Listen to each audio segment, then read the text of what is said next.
بسم الله الرحمن الرحيم. باب رفع الصوت بالنداء. وقال عمر بن عبد العزيز رحمه الله تعالى: أذن أذانا سمحا وإلا فاعتزلنا. بالسند المتصل منا إلى الإمام الهمام الحافظ الحجة أمير المؤمنين في الحديث أبي عبد الله محمد بن إسماعيل الجعفي البخاري رحمه الله تعالى، ومتعنا بعلومه وفيوضه بركاته آمين. قال حدثنا عبد الله بن يوسف قال أخبرنا مالك عن عبد الرحمن بن عبد الله بن عبد الرحمن بن أبي صعصعة الأنصاري ثم المازني عن أبيه أنه أخبره أن أبا سعيد الخدري رضي الله عنه قال له: إني أراك تحب الغنم والبادية، فإذا كنت في غنمك وباديتك فأذنت للصلاة فارفع صوتك بالنداء، فإنه لا يسمع مدى صوت المؤذن جن ولا إنس ولا شيء إلا شهد له يوم القيامة. قال أبو سعيد: سمعته من رسول الله صلى الله عليه وسلم.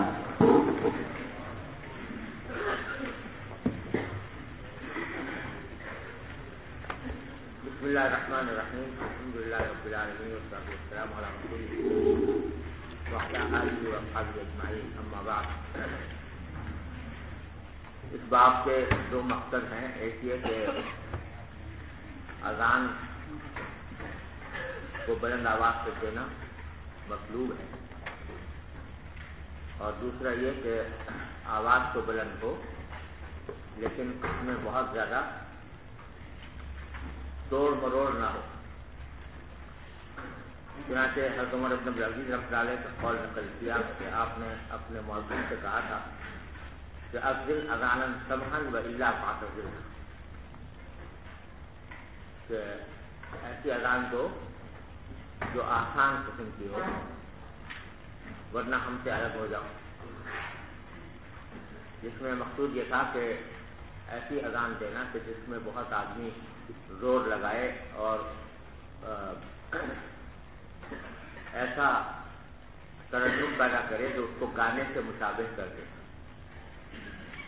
تو وہ مطلوب نہیں ہے، اور اذان آسان دینی چاہیے. آسان کا مطلب یہ کہ جس میں کوئی اس طرح کی توڑ مروڑ نہ ہو کہ جس سے وہ گانے کے مشابہ ہو جائے، نغمے کے مشابہ ہو جائے. یعنی لحن تو کوئی حرج نہیں، لحن ہونے میں کوئی حرج نہیں، لیکن وہ ایسا لحن ہو کہ جو نغمے کے مشابہ نہ ہو. جی، اور آگے پر حدیث نقل کی ہے حضرت ابو سعید خدری رضی اللہ عنہ کی کہ انہوں نے ابو صعصعہ انصاری سے کہا، اس کے والد سے کہا، ابو صعصعہ انصاری سے کہا کہ انی اراک تحب الغنم والبادیہ، میں دیکھتا ہوں کہ تمہیں بکریوں سے بڑی محبت ہے اور صحراؤں سے، بکریوں کو لے کے صحراؤں وغیرہ میں جاتے ہو. تو اذا كنت في غنمك او بادیتک، جب تم اپنی بکریوں کے گلے کے ساتھ ہو اور صحرا میں ہو تو فاذنت للصلاۃ، اور نماز کے لیے اذان دو تو فارفع صوتک بالنداء، تو اذان کی آواز بلند کر کے دینا. فإنه لا يسمع مدى صوت المؤذن، جہاں تک مؤذن کی آواز جاتی ہے اس کے انتہا تک نہیں سنتا کوئی جن یا انس یا کوئی اور چیز، مگر وہ اس کے لیے گواہی دیتے ہیں قیامت کے دن کہ یہ شخص مومن تھا.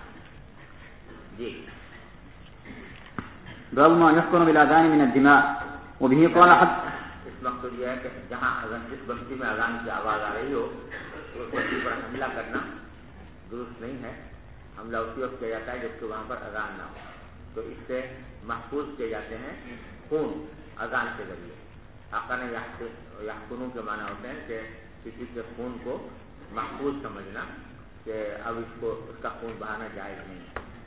حدیث پہلے جو آئی ہے وہ پہلے گزر گئی. جی، وبه قال حدثنا قتيبة قال حدثنا إسماعيل بن جعفر عن حميد عن أنس رضي الله عنه وعنه عن النبي صلى الله عليه وسلم أنه كان إذا غزا بنا قوما لم يكن يغير بنا حتى يصبح وينظر، فإن سمع أذانا كف عنهم ولم يسمع أذانا أغار عليهم.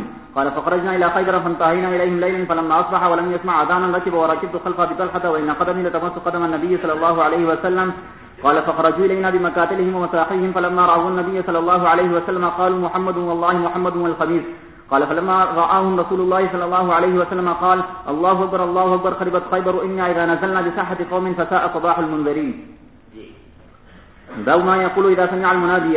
وبه قال حدثنا عبد الله بن يوسف قال أخبرنا مالك عن ابن شهاب عن عطاء بن يزيد الليثي عن سعيد بن الخدري رضي الله عنه وعنهم أن رسول الله صلى الله عليه وسلم قال إذا سمعتم النداء فقولوا مثل ما يقول المؤذن. وبه قال حدثنا معاذ بن فضالة قال حدثنا هشام عن يحيى عن محمد بن إبراهيم بن الحارث قال حدثني عيسى بن طلحة أنه سمع معاوية رضي الله عنه وعنهم يوما فقال بمثله إلى قولي وأشهد أن محمد رسول الله. وبه قال حدثنا إسحاق قال حدثنا وهب بن جرير قال حدثنا هشام عن يحيى نحوه قال يحيى وحدثني بعض إخواننا أنه قال لما قال حي على الصلاة قال لا حول ولا قوة إلا بالله وقال هكذا سمعنا نبيكم صلى الله عليه وسلم يقول. باب الدعاء عند النداء.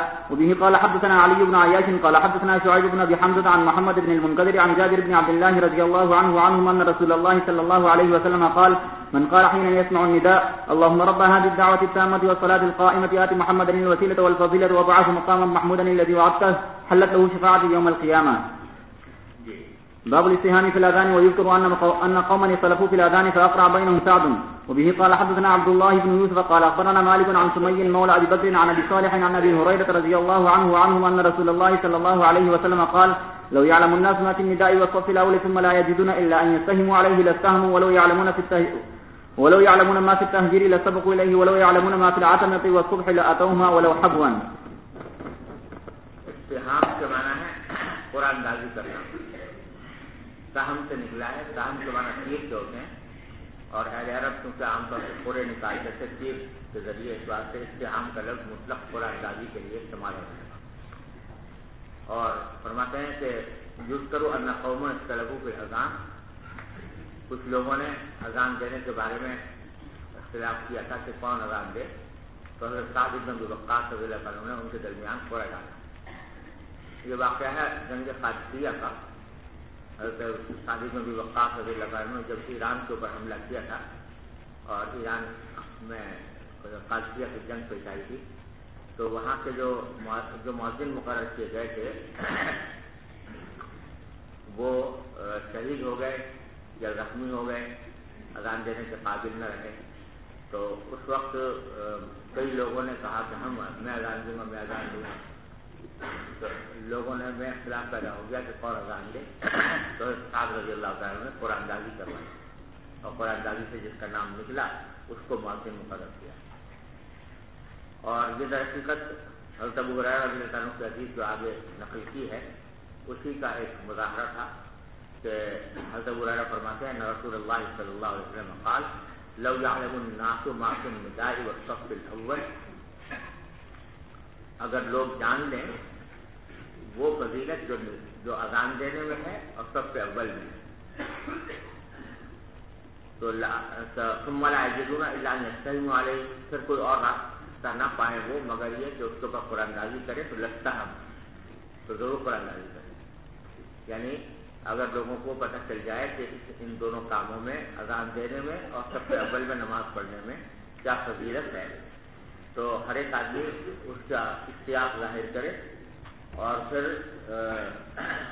ایک ایسا مرحلہ آ سکتا ہے جب کہ ہر آدمی چاہتا ہو کہ میں اذان دوں اور ہر آدمی چاہتا ہو کہ میں سب سے اول میں نماز پڑھوں اور کوئی راستہ ہو نہیں سوائے اس سے کہ قرآن اندازی کرے تو پھر وہ قرآن اندازی ہی کریں گے.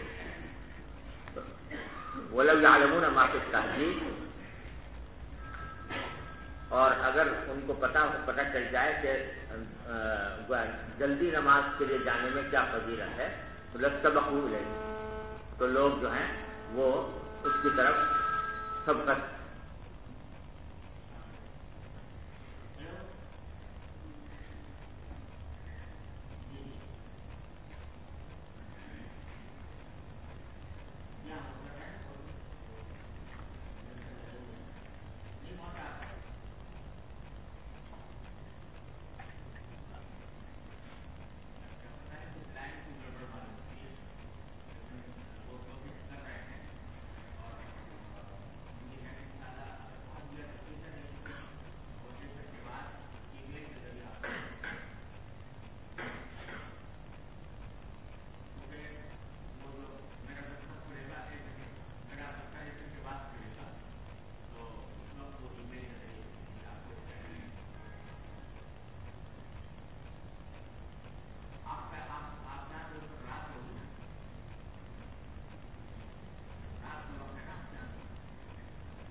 تہجیر کے معنی جلدی جانا، اصل میں حاجرہ سے نکلا ہے، حاجرہ سے دوپہر کو کہتے ہیں، تو مطلب یہ کہ جلدی جانا نماز کے لیے، تو اگر اس میں جو فضیلت ہے اس کو اگر لوگ جان لیں تو لَسْتَبَقُوا إِلَيْهِ، تو مسابقت کریں ایک دوسرے سے پہلے پہنچنے کی۔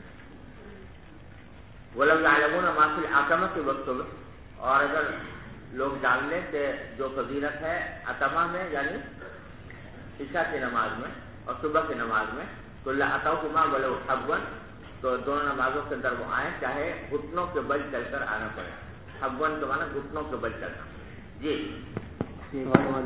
ہاں، یہ اذان کے بارے میں جو بتلایا کہ اذان جو آج کل جو ہوتی ہے بہت لمبی کی جاتی ہے، اس میں مد کی جو مقدار ہے، مد کی مقدار ہے، مد کی اس سے بھی بڑھا دیا جاتا ہے، جن جگہ پر مد آتا ہے تو 5 انگلی کی مقدار جو ہوتی ہے اس سے بڑھا دیا جاتا ہے، اس کا کیا حکم ہے؟ جائز، مد کو بڑھا دینا جائز میں اذان میں، البتہ یہ کہ ایسی شکل اختیار نہ کریں جیسے گانے کی۔ جی اذان کے جواب میں یعنی حکم میں فرق ہے، اگر ایک آدمی مسجد میں ہو اور مسجد میں نہ ہو تو اس میں کوئی فرق ہے کہ نہیں؟ کوئی فرق یعنی وجوب ہے یا استحباب؟ جی ہے تو مستحب، واجب تو ہے، یعنی واجب زبان سے جواب دینا واجب نہیں ہے، سنت ہے، لیکن ایسی سنت ہے تو اس کا اہتمام کرنا چاہیے۔ جی سوال ہے جی انکی کرنی کی جو بھی ہمارے سامنے جو ہے اذان کے بعد دعا کے الفاظ ہے کہ اذان کے بعد جو دعا کرنی ہے اللہم، جی یہ دعا کرنی ہے، اس کی جو الفاظ ہے اس کے علاوہ بھی الفاظ مشہور ہیں کہ انک لا تخلف المیعاد والدرجۃ الرفیع، کہ یہ تاجی جو ابھی ہمارے سامنے دعا کے بعد دعا کے الفاظ آئے اذان کے بعد، اس کے اندر جو ہے اور بھی الفاظ زائد مشہور ہے کہ انک لا تخلف المیعاد یا والدرجۃ الرفیع، کیا یہ ثابت ہے؟ والدرجۃ الرفیع کسی صحیح حدیث میں ثابت نہیں ہے والدرجۃ الرفیع کا نہیں، لیکن بعض ضعیف روایتوں میں آیا ہے، اور انک لا تخلف المیعاد جو ہے یہ بعض روایتوں میں آیا ہے۔ انک لا تخلف المیعاد صحیح روایت ہے۔ جی بسم الله الرحمن الرحيم. باب الكلام في الأذان. وتكلم سليمان بن سرد في أذانه وقال الحسن لا بأس أن يلحق وهو يؤذن أو يقيم. بالسند المتصل منا إلى الإمام الإمام الحافظ الحجة أمير المؤمنين في الحديث أبي عبد الله محمد بن إسماعيل بن إبراهيم بن مغيرة بن بردزبة الجعفي البخاري رحمه الله تعالى ومتعنا بعلومه وفيوزه وبركاته آمين. قال حدثنا مسدد قال حدثنا حماد عن أيوب وعبد الحميد صاحب الزيادي وعاصم الأحول رضي الله عنه عن عبد الله بن الحارث قال خطبنا ابن عباس رضي الله عنهما وعنهم في يوم رزق، فلما بلغ المؤذن حي على الصلاة فأمره أن ينادي الصلاة في الرحال، فنظر القوم بعضهم إلى بعض فقال فعل هذا من هو خير منه وإنها عزمة. اس باب میں یہ مسئلہ بیان کیا ہے کہ اذان دینے کے دوران اگر کوئی مؤذن کوئی بات کرے، اذان سے ایک کلمہ کہا مثلا اذان کا، اور اس کے بعد پھر کوئی مختصر سی بات کر لی، تو امام بخاری کہنا چاہتے ہیں کہ وہ جائز ایسا کرنا۔ امام ابو حنیفہ رحمۃ اللہ علیہ اور اکثر فقہا کا مسئلہ یہ ہے کہ بات کرنا اس کے لیے مکروہ ہے، پھر بھی اگر کوئی بات کر لے گا تو اذان ہو جائے گی اور اس کے آگے کی ضرورت نہیں ہے، اور یہ کراہت بھی اس صورت میں ہے جب سے کوئی بلا ضرورت بات کرے، لیکن اگر کوئی عذر ہے یا کوئی ضرورت ہے یا اذان یا نماز ہی سے متعلق کوئی بات ہے جو کسی سے کہنی ہے تو اس سے کہنے میں کوئی ملاحظہ نہیں۔ اور فرماتے ہیں وتکلم سلیمان بن سرد فی اذان، حضرت سلیمان بن سرد نے اذان کے دوران کوئی بات چیت کی، یہ روایتوں سے معلوم ہوتا ہے۔ وقال الحسن، اور حسن بصری رحمۃ اللہ علیہ فرماتے ہیں کہ لا بأس ان يلحق وهو يؤذن او يقيم، کہ اگر اذان کے دوران یا اقامت کے دوران کوئی آدمی ہنس پڑے تو کوئی ملاحظہ نہیں۔ اور پھر آگے حدیث روایت کی ہے عبداللہ بن حارث کی، قال خطبنا ابن عباس رضی اللہ تعالی عنہ فی یوم رزق، کہ حضرت عبداللہ بن عباس نے ہمیں خطبہ دیا ایک ایسے دن میں جو ابر آلود تھا۔ رزق کے معنی ایسا دن کہ جس میں بادل ہوں اور بارش ہو رہی ہو۔ فلما بلغ المؤذن حي على الصلاة، اور مؤذن جب حي على الصلاة پر پہنچا تو امرہ و منادیہ، تو حضرت عبداللہ بن عباس نے اس کو حکم دیا کہ یہ آواز دے کہ الصلاۃ فی الرحال، کہ لوگ نماز جو ہے وہ اپنے گھروں میں پڑھیں۔ رحال اصل میں رحل گجاوے کو کہتے ہیں، لیکن مراد یہاں پر گھر ہے، یعنی اپنے گھروں میں پڑھیں بارش کی وجہ سے۔ جب انہوں نے یہ اعلان کروایا تو فنظر قوم بعضهم الى بعض، تو دو لوگ ایک دوسرے کو دیکھنے لگے کہ کیا ہو گیا، ابھی تو اذان ہو رہی تھی، اذان حی علی الصلاۃ حی علی الفلاح کہہ رہے تھے، اور ابھی کہلوا دیا کہ نماز گھروں میں پڑھیں۔ فقال عبداللہ بن عباس نے فرمایا کہ فعل هذا من هو خیر منه، کہ یہ عمل کیا اس ذات نے جو ان سے بہتر تھی، یعنی نبی کریم صلی اللہ علیہ وسلم۔ آپ نے بھی جب شدید بارش کے موقع پر آپ نے یہ اعلان کروایا تھا، اس لیے میں نے یہ اعلان کروایا کہ لوگ نمازیں اپنے گھروں میں پڑھیں۔ وَإِنَّهَا عَزْمَةٌ، اور یہ حکم عزمہ ہے، یعنی پختہ حکم ہے، اس میں کوئی شک اور شبہ کی گنجائش نہیں ہے کہ جب شدید بارش ہو تو اس وقت میں یہ اعلان کروا دیا جائے کہ لوگ اپنے گھروں میں نماز پڑھیں۔ یہاں دو باتیں قابل ذکر ہیں، ایک تو یہ کہ بارش کے موقع پر یہ اعلان کروانا نبی کریم صلی اللہ علیہ وسلم سے ثابت ہے کہ جب بارش زیادہ ہو تو اس وقت میں اعلان کروا دیا جائے، اور یہ در حقیقت ان مقامات پر ہے کہ جہاں بارش کی وجہ سے کیچڑ بہت ہو جاتی ہے اور لوگوں کے لیے گھروں سے مسجد تک آنا مشکل ہو جاتا ہے، تو اللہ تعالیٰ نے اپنی رحمت سے یہ سہولت دی ہے کہ ایسے موقع پر مسجد میں آنے کے بجائے لوگ اپنے گھروں میں نماز پڑھ لیں۔ لیکن جہاں پختہ سڑکیں ہیں اور بارش کے وجہ سے اتنا کیچڑ وغیرہ نہیں ہوتا کہ آنا دشوار ہو، تو وہاں یہ کام کرنے کی ضرورت نہیں، یہ اسی موقع پر ہے جب کہ بارش کی وجہ سے لوگوں کا آنا بہت سخت دشوار ہو جائے کیچڑ وغیرہ کی وجہ سے۔ دوسری بات یہ ہے، اسی میں یہ بات بھی ہے کہ حضرت عبداللہ بن عباس نے یہاں حی علی الصلاۃ حی علی الفلاح جب کہا تو اسی وقت میں اعلان کروا دیا الصلاۃ فی الرحال۔ تو لیکن آگے آپ حدیث پڑھیں گے عبداللہ بن عمر رضی اللہ عنہ کی، انہوں نے اعلان کروایا نماز اذان کے مکمل ہونے کے بعد، اور علماء نے فرمایا کہ یہی طریقہ زیادہ درست ہے کہ آدمی نماز اذان سے مکمل ہو جائے، اذان کے مکمل ہونے کے بعد یہ اعلان کیا جائے۔ اور اس باب میں جو امام بخاری رحمۃ اللہ علیہ حدیث کو لائے ہیں تو وہ در حقیقت یہ بیان کرنے کے لیے کہ اذان کے دوران بات کرنا چاہیے گا، کیونکہ جب حی علی الصلاۃ تک پہنچے تو ابھی اذان مکمل نہیں ہوئی تھی، اذان کے دوران ہی یہ کہلوایا کہ الصلاۃ فی الرحال، تو یہ کلام ہے جو اذان کے دوران کیا گیا۔ لیکن یہ استدلال صحیح طریقے سے بیٹھتا اس لیے نہیں کہ یہ تو ایک طرح سے اذان کا ایک حصہ ہو گیا، جب یہ سنت قرار دے دی کہ الصلاۃ فی الرحال کا اعلان کیا جائے تو یہ اذان ہی کا ایک حصہ ہو گیا، اس کو کلام ناس قرار دینا ممکن نہیں، اس واسطے اس سے استدلال نہیں بنتا کلام بین اذان۔ جی باب الاذان العامة اذا كان له من يخبره. وبه قال حدثنا عبد الله بن مسلمة عن مالك عن ابن شهاب عن سالم بن عبد الله عن أبيه رضي الله عنهم أن رسول الله صلى الله عليه وسلم قال إن بلالا يؤذن بليل فكلوا واشربوا حتى ينادي ابن مكتوم. قال وكان رجلا أعمى لا ينادي حتى يقال له أسبحت أسبحت. فرماتے ہیں کہ نابینا آدمی کو بھی اذان کے لیے مقرر کیا جا سکتا ہے جبکہ اس کے بعد ایسے لوگ موجود ہوں جو اس کو وقت کے آنے کی خبر دے سکیں۔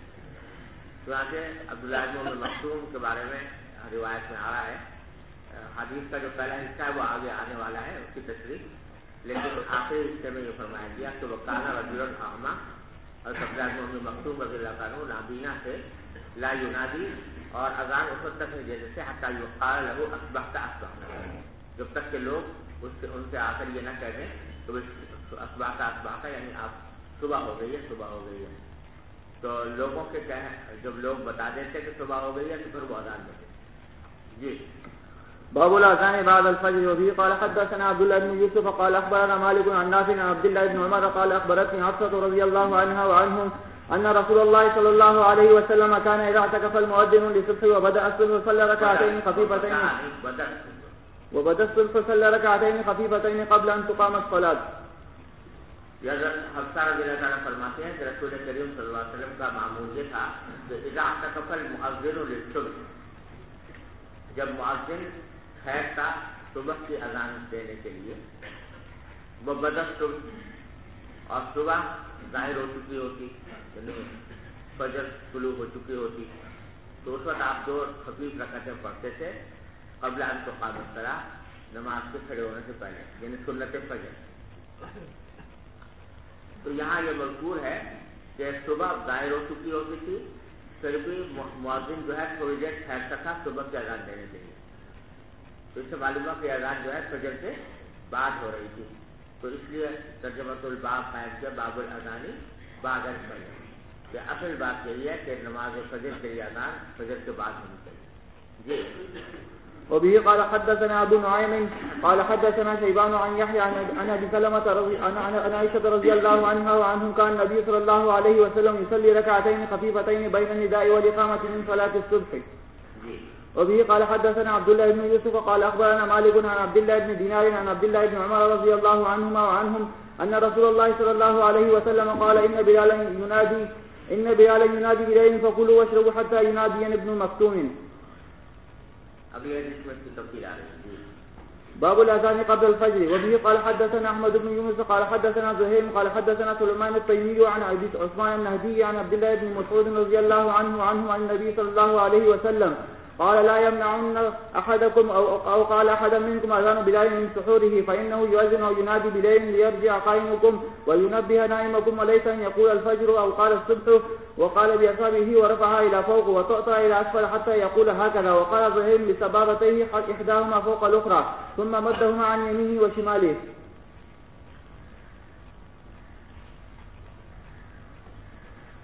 یہ حضرت عبداللہ بن مسعود رضی اللہ عنہ کی روایت ہے کہ نبی کریم صلی اللہ علیہ وسلم نے فرمایا کہ لا یمنعن احدکم او قال احد منکم اذان بلال من سحور. جو فرمایا کہ تم میں سے کسی کو حضرت بلال کی اذان جو ہے سحری کھانے سے نہ روکے. فإنه يؤذن وقال ينادي بليل، کیونکہ وہ رات کے وقت میں اذان دیتے ہیں.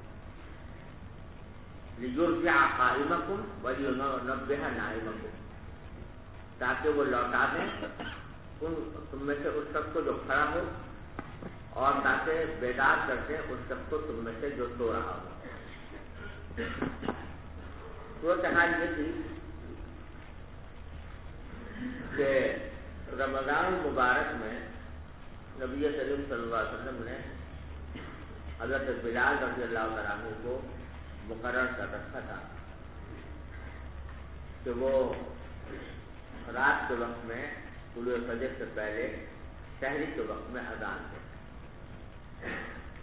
اور اس کی وجہ یہاں پر یہ بیان فرمائی ہے خود حدیث میں کہ تاکہ تم میں سے جو لوگ عبادت کے لیے کھڑے ہوئے ہیں وہ لوٹ آئیں اور اپنی عبادت ختم کر کے سحری کھا لیں، اور جو لوگ سوئے ہوئے ہیں وہ بیدار ہو جائیں اور بیدار ہو کر سحری کھا لیں.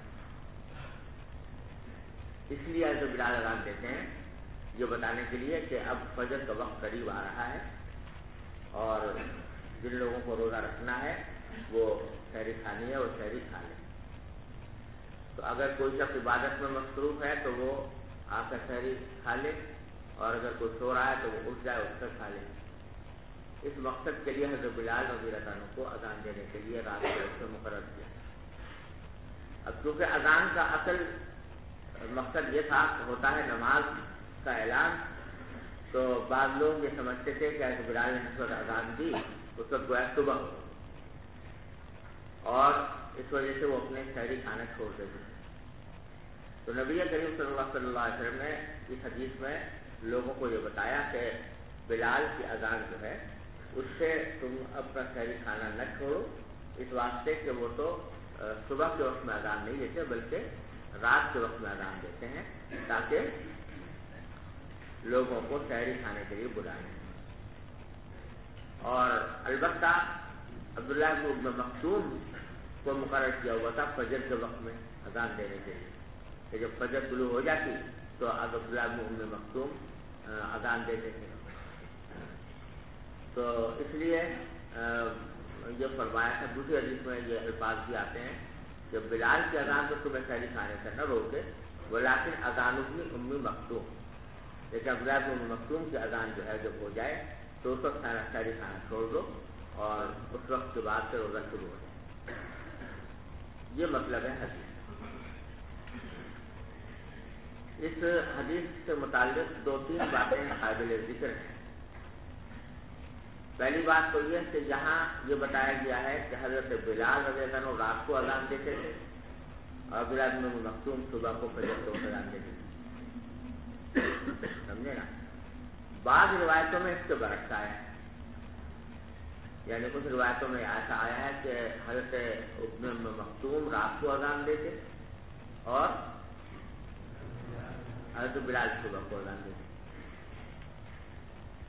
تو یہ بظاہر دونوں میں تعارض معلوم ہوتا ہے، لیکن واقعہ یہ ہے کہ یہ دونوں حدیثیں 2 مختلف زمانوں سے متعلق ہیں۔ شروع میں ایسا تھا کہ آپ نے عبداللہ بن مکتوم رضی اللہ تعالیٰ عنہ کو رات کے وقت اذان دینے پر مقرر فرمایا تھا سحری کے وقت میں، اور حضرت بلال کو فجر کے وقت اذان دینے کے لیے مقرر فرمایا تھا۔ لیکن ہوا یہ کہ حضرت بلال رضی اللہ تعالیٰ عنہ کے بارے میں روایات میں آتا ہے کہ ان کی بینائی میں تھوڑی سی کمزوری تھی حضرت بلال کی، تو وہ جب صبح کو ایک 2 مرتبہ ایسا ہوا کہ انہوں نے اذان جو تھی وہ وقت سے پہلے دی، یعنی کیونکہ نگاہ میں تھوڑی کمزوری تھی تو کہیں تھوڑی چھوٹی موٹی کوئی روشنی نظر آئی ہوگی جس کی بنیاد پر سمجھے کہ صبح ہو گئی اور اذان دے دی۔ تو نبی کریم صلی اللہ علیہ وسلم نے ان کو فرمایا کہ بھائی تو اعلان کرو کہ یہ تم نے اذان غلط دی تھی، ان العبد قد نام، یا ترمذی میں پڑھو گے یہ روایت۔ تو جب 2-3 مرتبہ ایسا ہوا تو اس وقت آپ نے ایسا فرمایا تھا لوگوں سے کہ لا یغرنکم اذان بلال فإن فی بصرہ سوءا، تو تمہیں حضرت بلال کی اذان دھوکے میں نہ ڈالے اس لیے کہ ان کی بینائی میں کچھ نہ۔ تو جب یہ 2-3 مرتبہ ایسا واقعہ پیش آیا تو آپ نے ترتیب بدل دی، حضرت بلال کو رات کے وقت میں اذان دینے کے لیے مقرر فرما دیا جیسا کہ حدیث باب میں ہے، اور عبداللہ بن مکتوم کو فجر کے وقت۔ اب اس پر اشکال ہوتا ہے کہ حضرت بلال کی تو آنکھ میں بینائی میں نقص تھا، عبداللہ بن مکتوم تو بالکل ہی اعمیٰ تھے، تو ان کو کیسے مقرر کر دیا؟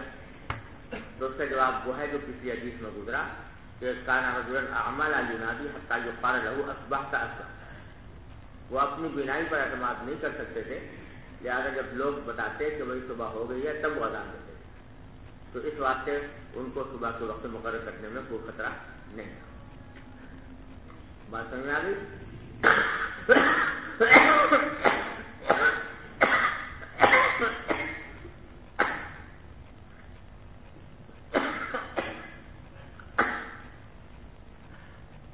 اس کا روایتوں میں جو اختلاف ہے اس کی یہ توجیہ ہے۔ دوسرا مسئلہ اس میں یہ ہے کہ اس حدیث سے انتہائی حیرت انگیز طور پر ائمہ ثلاثہ نے اس بات پر استدلال کیا ہے کہ فجر کی اذان طلوع صبح صادق سے پہلے بھی دی جا سکتی ہے اور وہ اذان فجر کے لیے ہو جائے گی، اور پھر فجر کے بعد اس کے اعادے کی ضرورت نہیں۔ کیونکہ حضرت بلال رضی اللہ تعالیٰ عنہ کو آپ نے رات کے وقت میں اذان دینے کے لیے مقرر فرمایا تھا فجر سے پہلے. تو کہتے ہیں کہ یہ فجر کی اذان تھی. فجر کی اذان جو ہے اس سے معلوم ہوتا ہے کہ طلوع صبح صادق سے پہلے بھی دی جا سکتی ہے.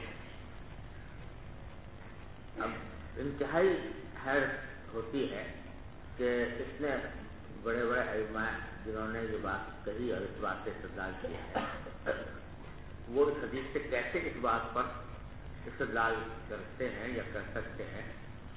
استدلال اس وقت تو ممکن ہوتا جبکہ حضرت بلال کی اذان پر اتفاق کیا گیا. حضرت بلال رات کو اذان دیتے ہیں بس قصہ ختم ہو گیا اور فجر کی اذان وہ شمار ہو گئی اور فجر کے بعد کسی کی اذان نہ دی جائے. لیکن جتنی روایتیں آتی ہیں کہ بھئی حضرت بلال رات کو اذان دیتے تھے انہی میں ساتھ ساتھ بھی موجود ہے کہ فجر کے بعد عبداللہ ابن ام مکتوم اذان دیتے تھے. تو جب اذان فجر کی ہو رہی ہے طلوع صبح صادق کے بعد ہر صورت میں تو اس سے اس پر کیسے استدلال ہو سکتا ہے کہ بھئی فجر سے پہلے کی اذان فجر کے لیے معتبر ہے اور اس کے اعادے کی ضرورت نہیں. ارے سمجھے نا, یعنی یہ ان مسائل میں سے ہے جس کے بارے میں بالکل عقل حیران ہے کہ کیسے اس سے اس بات پر استدلال کیا. حنفیہ کا موقف یہی ہے کہ کیونکہ اذان جو ہے وہ اعلام وقت کے لیے مشروع ہوئی ہے لہذا وقت سے پہلے اذان جو ہے وہ معتبر نہیں اور اگر دی جائے گی تو اس کا اعادہ واجب ہوگا. سمجھ گئے بھائی. تیسرا مسئلہ یہ ہے کہ حضرت بلال کی جو یہ اذان ہے جس کے بارے میں فرمایا گیا کہ یہ اس لیے اذان دیتے ہیں تاکہ لیرجع قائمکم ولیتبع نائمکم او کما قال صلی اللہ علیہ وسلم. تو یہ اذان کیا ہے اور آیا یہ اب بھی مشروع ہے یا نہیں؟ تو امام شافعی رحمۃ اللہ علیہ وغیرہ حضرات یہ فرماتے ہیں کہ یہ تہجد کی اذان ہے اور اب بھی مشروع ہے. حنابلہ شافعیہ کے ہاں اب بھی مشروع ہے لہٰذا وہ کہتے ہیں کہ تہجد کے لیے بھی اذان دی جائے گی اور اب بھی دی جائے گی. حنفیہ کہتے ہیں کہ یہ اگرچہ ہے تو تہجد کی اذان جو بلال دیا کرتے تھے اور اس کا وہ مقصد بھی ہے تاکہ لوگوں کو سحری کے لیے اٹھا دیں, لیکن یہ اب مشروع نہیں. اور اس کے اب مشروع نہ ہونے کی وجہ یہ ہے کہ صحابہ کرام نے اس کے بعد اس کے اوپر صحیح عمل نہیں فرمایا. حضور اقدس صلی اللہ علیہ وسلم کا جو مبارک میں ہے تو بلال کی اذان کا ذکر تو ملتا ہے لیکن اس کے بعد صحابہ کرام نے اس کا اہتمام کیا ہو کہ بھائی تہجد کی اذان دی جائے, اس کا کہیں کوئی ذکر نہیں ہے.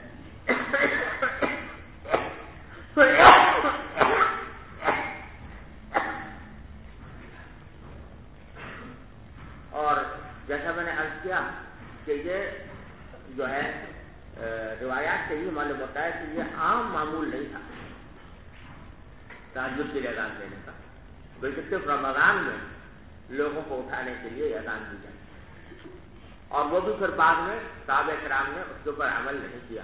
اس بات کا نتیجہ کہتے ہیں کہ اب یہ مشروع نہیں ہے. اذان کے بارے میں اصل یہی ہے کہ وہ صرف فرائض کے لیے ہوتی ہے, نوافل کے لیے یہاں تک کہ واجبات کے لیے بھی اذان مشروع ہے. عیدین کے لیے حالانکہ واجب ہے لیکن اذان نہیں ہے.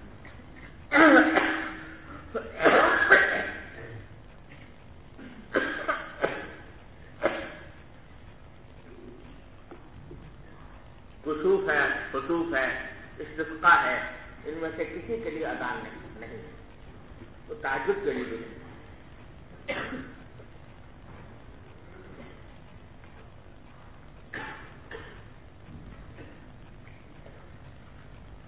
یہ صرف فرائض کے لیے.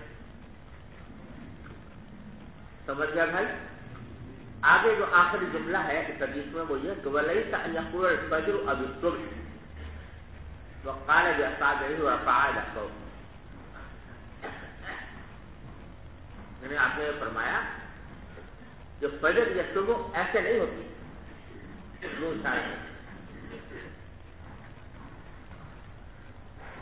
قال بأصابعه أشار بأصابعه، اپنے انگلیوں سے ایسے اشارہ کیا. رفعها إلى فوق، اوپر لے گئے. وقطع إلى أسفل، اور اسے ایک طرف لائے. یعنی وہ روشنی جو لمبائی میں ہوتی ہے وہ فجر نہیں ہوتی، بلکہ کیا ہوتی ہے؟ صبح کاذب. حتی یقول ہکذا، یہاں تک کہ ایسا نہ ہو، اس طرح نہ پھیلے. یہ انگلی پر انگلی رکھ کر آپ نے دونوں طرف اشارہ کیا، یعنی چوڑائی میں جب تک نہ پھیلے، جس کو صبح صادق کہتے ہیں. وقال زہیر بسبابتیہ احداہما فوق الاخری، زہیر نے اپنے سبابتین کو ایک کو دوسری پر رکھا اس طرح، سمجھے نا. ثم مدہما عن یمینہ و شمالہ، پھر دائیں اور بائیں اس کو کھینچا پھیلایا. تو گویا مطلب یہ کہ فجر صبح صادق وہ ہے جو چوڑائی میں پھیلے، لمبائی میں اوپر نیچے اگر پھیل رہی ہے تو وہ صبح صادق نہیں ہے بلکہ صبح صادق. جی وبه قال حدثني سوال جی یہ کیا اذان کو نماز کے علاوہ کسی اور اعلان وغیرہ کے لیے استعمال کیا جا سکتا ہے؟ جی اذان کو ہاں نماز کے اعلان کے علاوہ کسی اور اعلان کے لیے، جیسے کہ معلوم ہوا ہے کہ لیرجع قائم کو مبین کر دیا. وقت اس وقت کی خصوصیت تھی، اس کے بعد اس پر عمل نہیں ہوا، لہٰذا ہوا. البتہ بعض جگہوں پر اذان جو ہے وہ اعلان کے لیے نہیں بلکہ تبرک کے لیے، یا کسی جیسے بچوں کے کان میں اذان دی جاتی ہے تو وہ تبرک مقصود ہے، وہ مشروع ہے. اور بعض خاص مقامات پر جیسے کہ کوئی آفت آ جائے، کوئی مصیبت آ جائے، زلزلہ آ جائے وغیرہ، اس موقع پر بھی اذان ہے. اس کا مقصد اعلام نہیں ہے بلکہ اس ذکر سے تبرک مقصود ہے. جی اگر کوئی مؤذن صبح کی نماز میں الصلاۃ خیر من النوم بھول جائے تو پھر اس لیے اذان کے آغاز ہوگا یا نہیں؟ یہ مسئلہ کہیں صراحتاً تو دیکھا نہیں بھائی، لیکن ظاہر یہ ہے کہ اعادے کی ضرورت نہیں ہوگی. بھول گیا تو بھول گیا، سب بات ہے.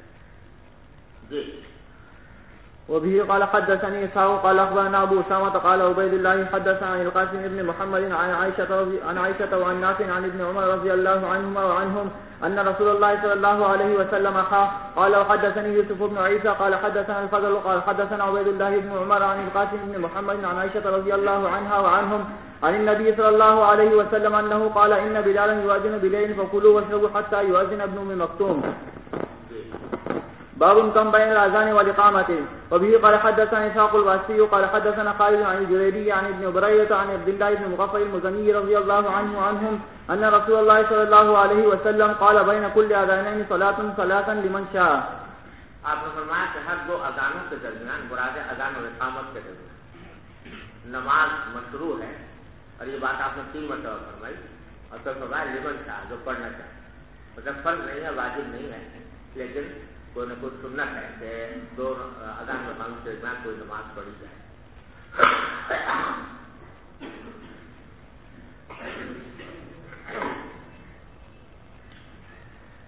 چنانچہ فجر اور ظہر کے بارے میں تو صراحتاً حرکتوں کی تعداد بھی آئی.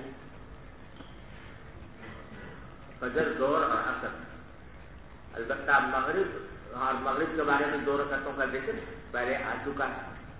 اور عشاء کے بارے میں کوئی صراحت صحیح احادیث میں نہیں آئی، لیکن اس حدیث کے عموم سے معلوم ہوتا ہے کہ 4 رکعتیں اس وقت بھی پڑھنی بہتر ہے.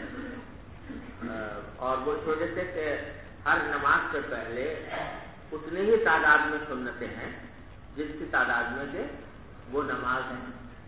فجر کی نماز 2 رکعت ہے تو سنت بھی 2. ظہر میں اور عصر میں 4 رکعتیں ہیں تو سنت بھی 4. سمجھے نا. 3 کا عدد کیونکہ صرف مغرب میں ہوتا ہے، لہٰذا 3 کے بجائے 2 ہے، تو لہٰذا عشاء سے پہلے بھی 4 رکعتیں. البتہ اور ایک روایت بھی آئی ہے اگرچہ وہ اتنی زیادہ مضبوط نہیں ہے، لیکن اس روایت میں بھی آیا ہے کہ 4 رکعتیں مشروع ہیں عشاء سے پہلے. جی.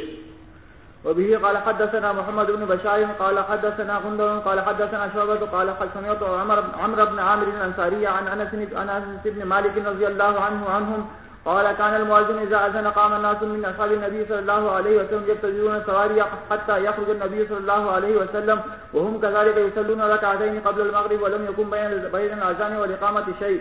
وقال عثمان بن جبل وأبو داود عن شعبة ولم يكن بينهما إلا قليل. ایک طرف یہ کہہ رہے ہیں کہ 2 رکعتیں پڑھتے تھے، دوسری طرف یہ کہہ رہے ہیں کہ بین اذان و اقامت چاہیے. تو مراد اس سے یہ ہے کہ اتنی مختصر ہوتی تھی وہ 2 رکعتیں کہ گویا کچھ تھا ہی نہیں. جی. باب من انتظر الإقامة. وبه قال حدثنا أبو اليمان قال أخبرنا شعيب عن الزهري قال أخبرني عروة بن الزبير عن أن عائشة رضي الله عنها وعنهم قالت كان رسول الله صلى الله عليه وسلم إذا سكت المؤذن بالأولى من صلاة الفجر قام فركع ركعتين خفيفتين قبل صلاة الفجر بعد أن يستبين الفجر ثم استجاع على شقه الأيمن حتى يأتيه المؤذن للإقامة. باب بين كل أذانين صلاة لمن شاء. وبه قال حدثنا عبد الله بن يزيد قال حدثنا كهمس بن الحسن عن عبد الله بن بريدة عن عبد الله بن مغفل رضي الله عنهم قال قال النبي صلى الله عليه وسلم بين كل أذانين صلاة بين كل أذانين صلاة ثم قال في الثالثة لمن شاء. بسم الله الرحمن الرحيم. باب من قال ليؤذن في السفر مؤذن واحد أو بالسند المتصل منا إلى الإمام الحافظ الحجة أمير المؤمنين في الحديث.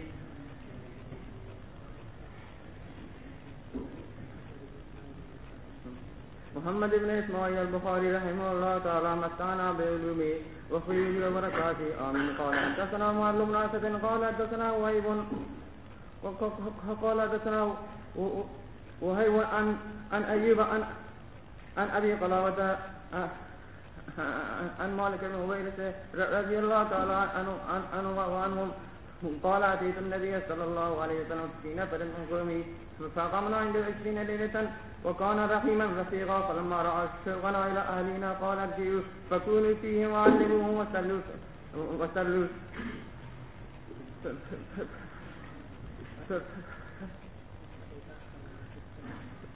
فإذا أدرت الصلاة فليأذن لكم أحدكم وليعمكم أكبركم. باب من قال ليؤذن في السفر مؤذن واحد. سفر میں ایک ہی مؤذن اذان دے. اس سے امام بخاری رحمۃ اللہ استدلال کر رہے ہیں، جو اشارہ فرما رہے ہیں اذان الجوف کی طرف. اذان الجوف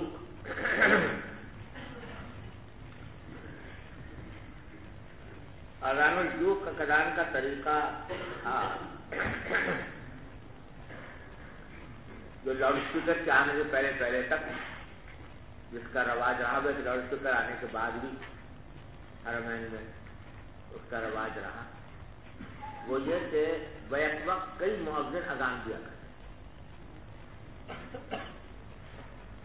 حرمین شریفین میں یہ طریقہ تھا. میں نے ابھی جب بچپن میں حج کے لیے حاضر ہوا تھا بچپن میں، تو اس وقت تک یہ طریقہ تھا، بلکہ اس کے بعد بھی کافی دیر تک رہا.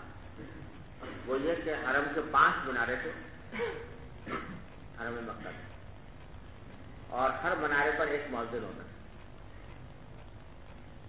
تو ایک مؤذن نے کہا اللہ اکبر اللہ اکبر، اب کیا کہ خاموش ہو گئے.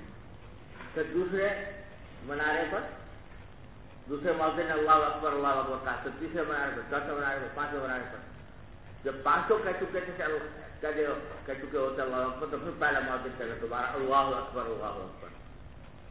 پھر اسی طرح سب دوہراتے تھے. تو اس نے کہا اشہد ان لا الہ الا اللہ، تو پھر سارے مؤذن دوہراتے تھے اشہد ان لا الہ الا اللہ.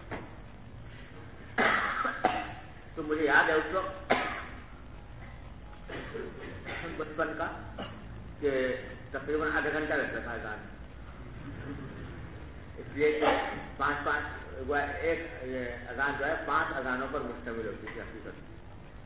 تو کے بارے جی کرے اذان دیا کرتے تھے، اگرچہ وہ منظر بڑا اچھا لگتا تھا. اور بعد میں جب لاؤڈ اسپیکر آ گیا تھا تب ضرورت نہیں رہی تھی اس کی. اصل میں اسے دیا تھا کیونکہ حرم بہت ماشاءاللہ وسیع جگہ پر ہے نا، تو اس لیے تاکہ چاروں طرف اذان کی آواز پہنچ جائے اصل ہی ہوتا. لیکن جب لاؤڈ اسپیکر آ گیا تو ضرورت تو نہیں رہی تھی، لیکن کیونکہ ایک روایت چلی آ رہی تھی تو بہت دن تک اس میں بھی لاؤڈ اسپیکر میں بھی سلسلہ جاری رہا. لاؤڈ اسپیکر میں بھی کئی مؤذن اذان دیا کرتے، لیکن بعد میں پھر یہ سلسلہ ختم ہو گیا. اس کو کہتے تھے اذان الجوف، سمجھے نا. اب یہ جو اذان الجوف ہے یہ رواج کہتے ہیں دیا اس کو بنو امیہ نے اپنے زمانے میں. لیکن ایک روایت سے معلوم ہوتا ہے کہ فاروق اعظم رضی اللہ عنہ کے زمانے ہی میں ایسا ہو گیا تھا. کیونکہ فاروق اعظم کی ایک حدیث آپ پڑھیں گے کتاب الحدود میں، رجم جو باب میں آئے گی، اس میں حضرت عبداللہ بن عباس حضرت عمر کے خطبے کا ذکر کر رہا ہے. حضرت عمر نے خطبہ دیا تو اس میں لفظ استعمال کیا عبداللہ بن عباس فلما سکت المؤذنون، جب مؤذن لوگ خاموش ہو گئے تو پھر حضرت عمر نے خطبہ کیا. تو مؤذنون جمع کا صیغہ استعمال کیا. اس سے معلوم ہوتا ہے کہ حضرت عمر کے زمانے میں بھی یہ اذان الجوف ہوتی تھی. تو امام بخاری اشارہ کر رہے ہیں اس بات کی طرف کہ اذان الجوف جو ہے وہ حضر میں ہے، لیکن اگر صبر کی حالت ہو تو پھر ایک ہی مؤذن اذان دے. سمجھ گئے؟ لیؤذن فی السفر مؤذن واحد. اب اس میں روایت نقل کی ہے مالک بن حویرث رضی اللہ تعالیٰ عنہ کی.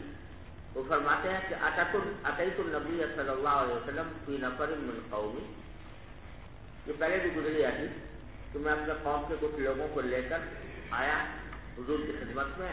فاقمنا عنده 20 لیلۃ، ہم آپ کے پاس 20 راتوں تک مقیم رہے. السلام علیکم.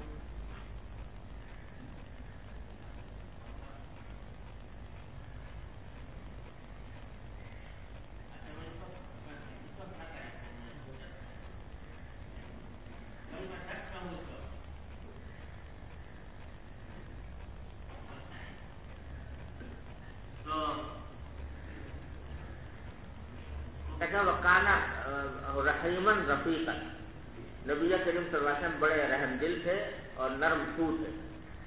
فلما رأى شوقنا الى اہلینا، تو جب 20 دن کے بعد آپ نے دیکھا کہ ہم اپنے گھر والوں کی طرف ہمارا شوق ہو رہا ہے، مجھے گھر والے یاد آ رہے ہیں، تو آپ نے فرمایا کہ ارجع، اب چلے جاؤ. فکونوا فیہ، اب گھر والوں کے ساتھ رہو. وعلموہم، اور ان کو تعلیم دو. وصلوا، اور نماز پڑھو. فإذا حضرت الصلاۃ فلیؤذن لکم احدکم، جب نماز کا وقت آ جائے تو تم میں سے ایک شخص جو ہے وہ اذان دے. ولیؤمکم اکبرکم، اور تم میں جو عمر میں زیادہ ہو وہ امامت کرے. جی. بسم اللہ الرحمن الرحیم. باب الاذان للمسافر اذا كانوا جماعة والاقامة وكذلك بعرفة وجمع. وقول المؤذن الصلاة في الرحال في الليلة الباردة أو المطيرة. وبالسند المتصل منا إلى الإمام الهمام الحافظ الحجة أمير المؤمنين في الحديث أبي عبد الله محمد بن إسماعيل البخاري رحمه الله تعالى ومتعنا بعلومه وفيوزه وبركاته آمين. قال حدثنا مسلم بن إبراهيم قال حدثنا شعبة عن المهاجر أبي الحسن عن زيد بن وهب عن أبي ذر رضي الله تعالى عنه وعنهم قال كنا مع النبي صلى الله عليه وسلم في سفر فأراد المؤذن أن يؤذن فقال له أبرد، ثم أراد أن يؤذن فقال له أبرد، ثم أراد أن يؤذن فقال له أبرد، حتى ساوى الظل الطيول فقال النبي صلى الله عليه وسلم إن شدة الحر من فيح جهنم. وبه قال حدثنا محمد بن يوسف قال حدثنا سفيان عن خالد بن الحذاء عن أبي قلابة عن مالك بن الحويرث رضي الله تعالى عنه وعنهم قال أتى رجلان النبي صلى الله عليه وسلم يريدان السفر فقال النبي صلى الله عليه وسلم إذا أنتما خرجتما فأذنا ثم أقيما ثم ليؤمكما أكبركما.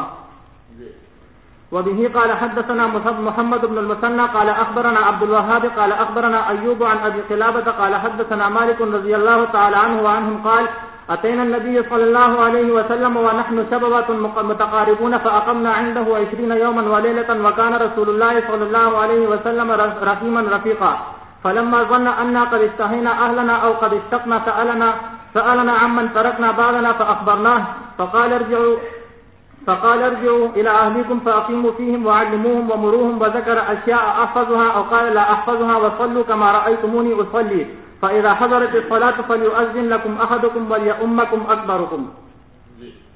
وبه قال حدثنا مسدد قال حدثنا يحيى عن عبيد الله بن عمر قال حدثني نافع قال أذن ابن عمر رضي الله تعالى عنهما وعنهم في ليلة باردة بزجنان ثم قال صلوا في رحالكم وأخبرنا أن رسول الله صلى الله عليه وسلم كان يأمر مؤذنا يؤذن ثم يقول على إثره ألا صلوا في الرحال في الليلة الباردة أو المطيرة في السفر.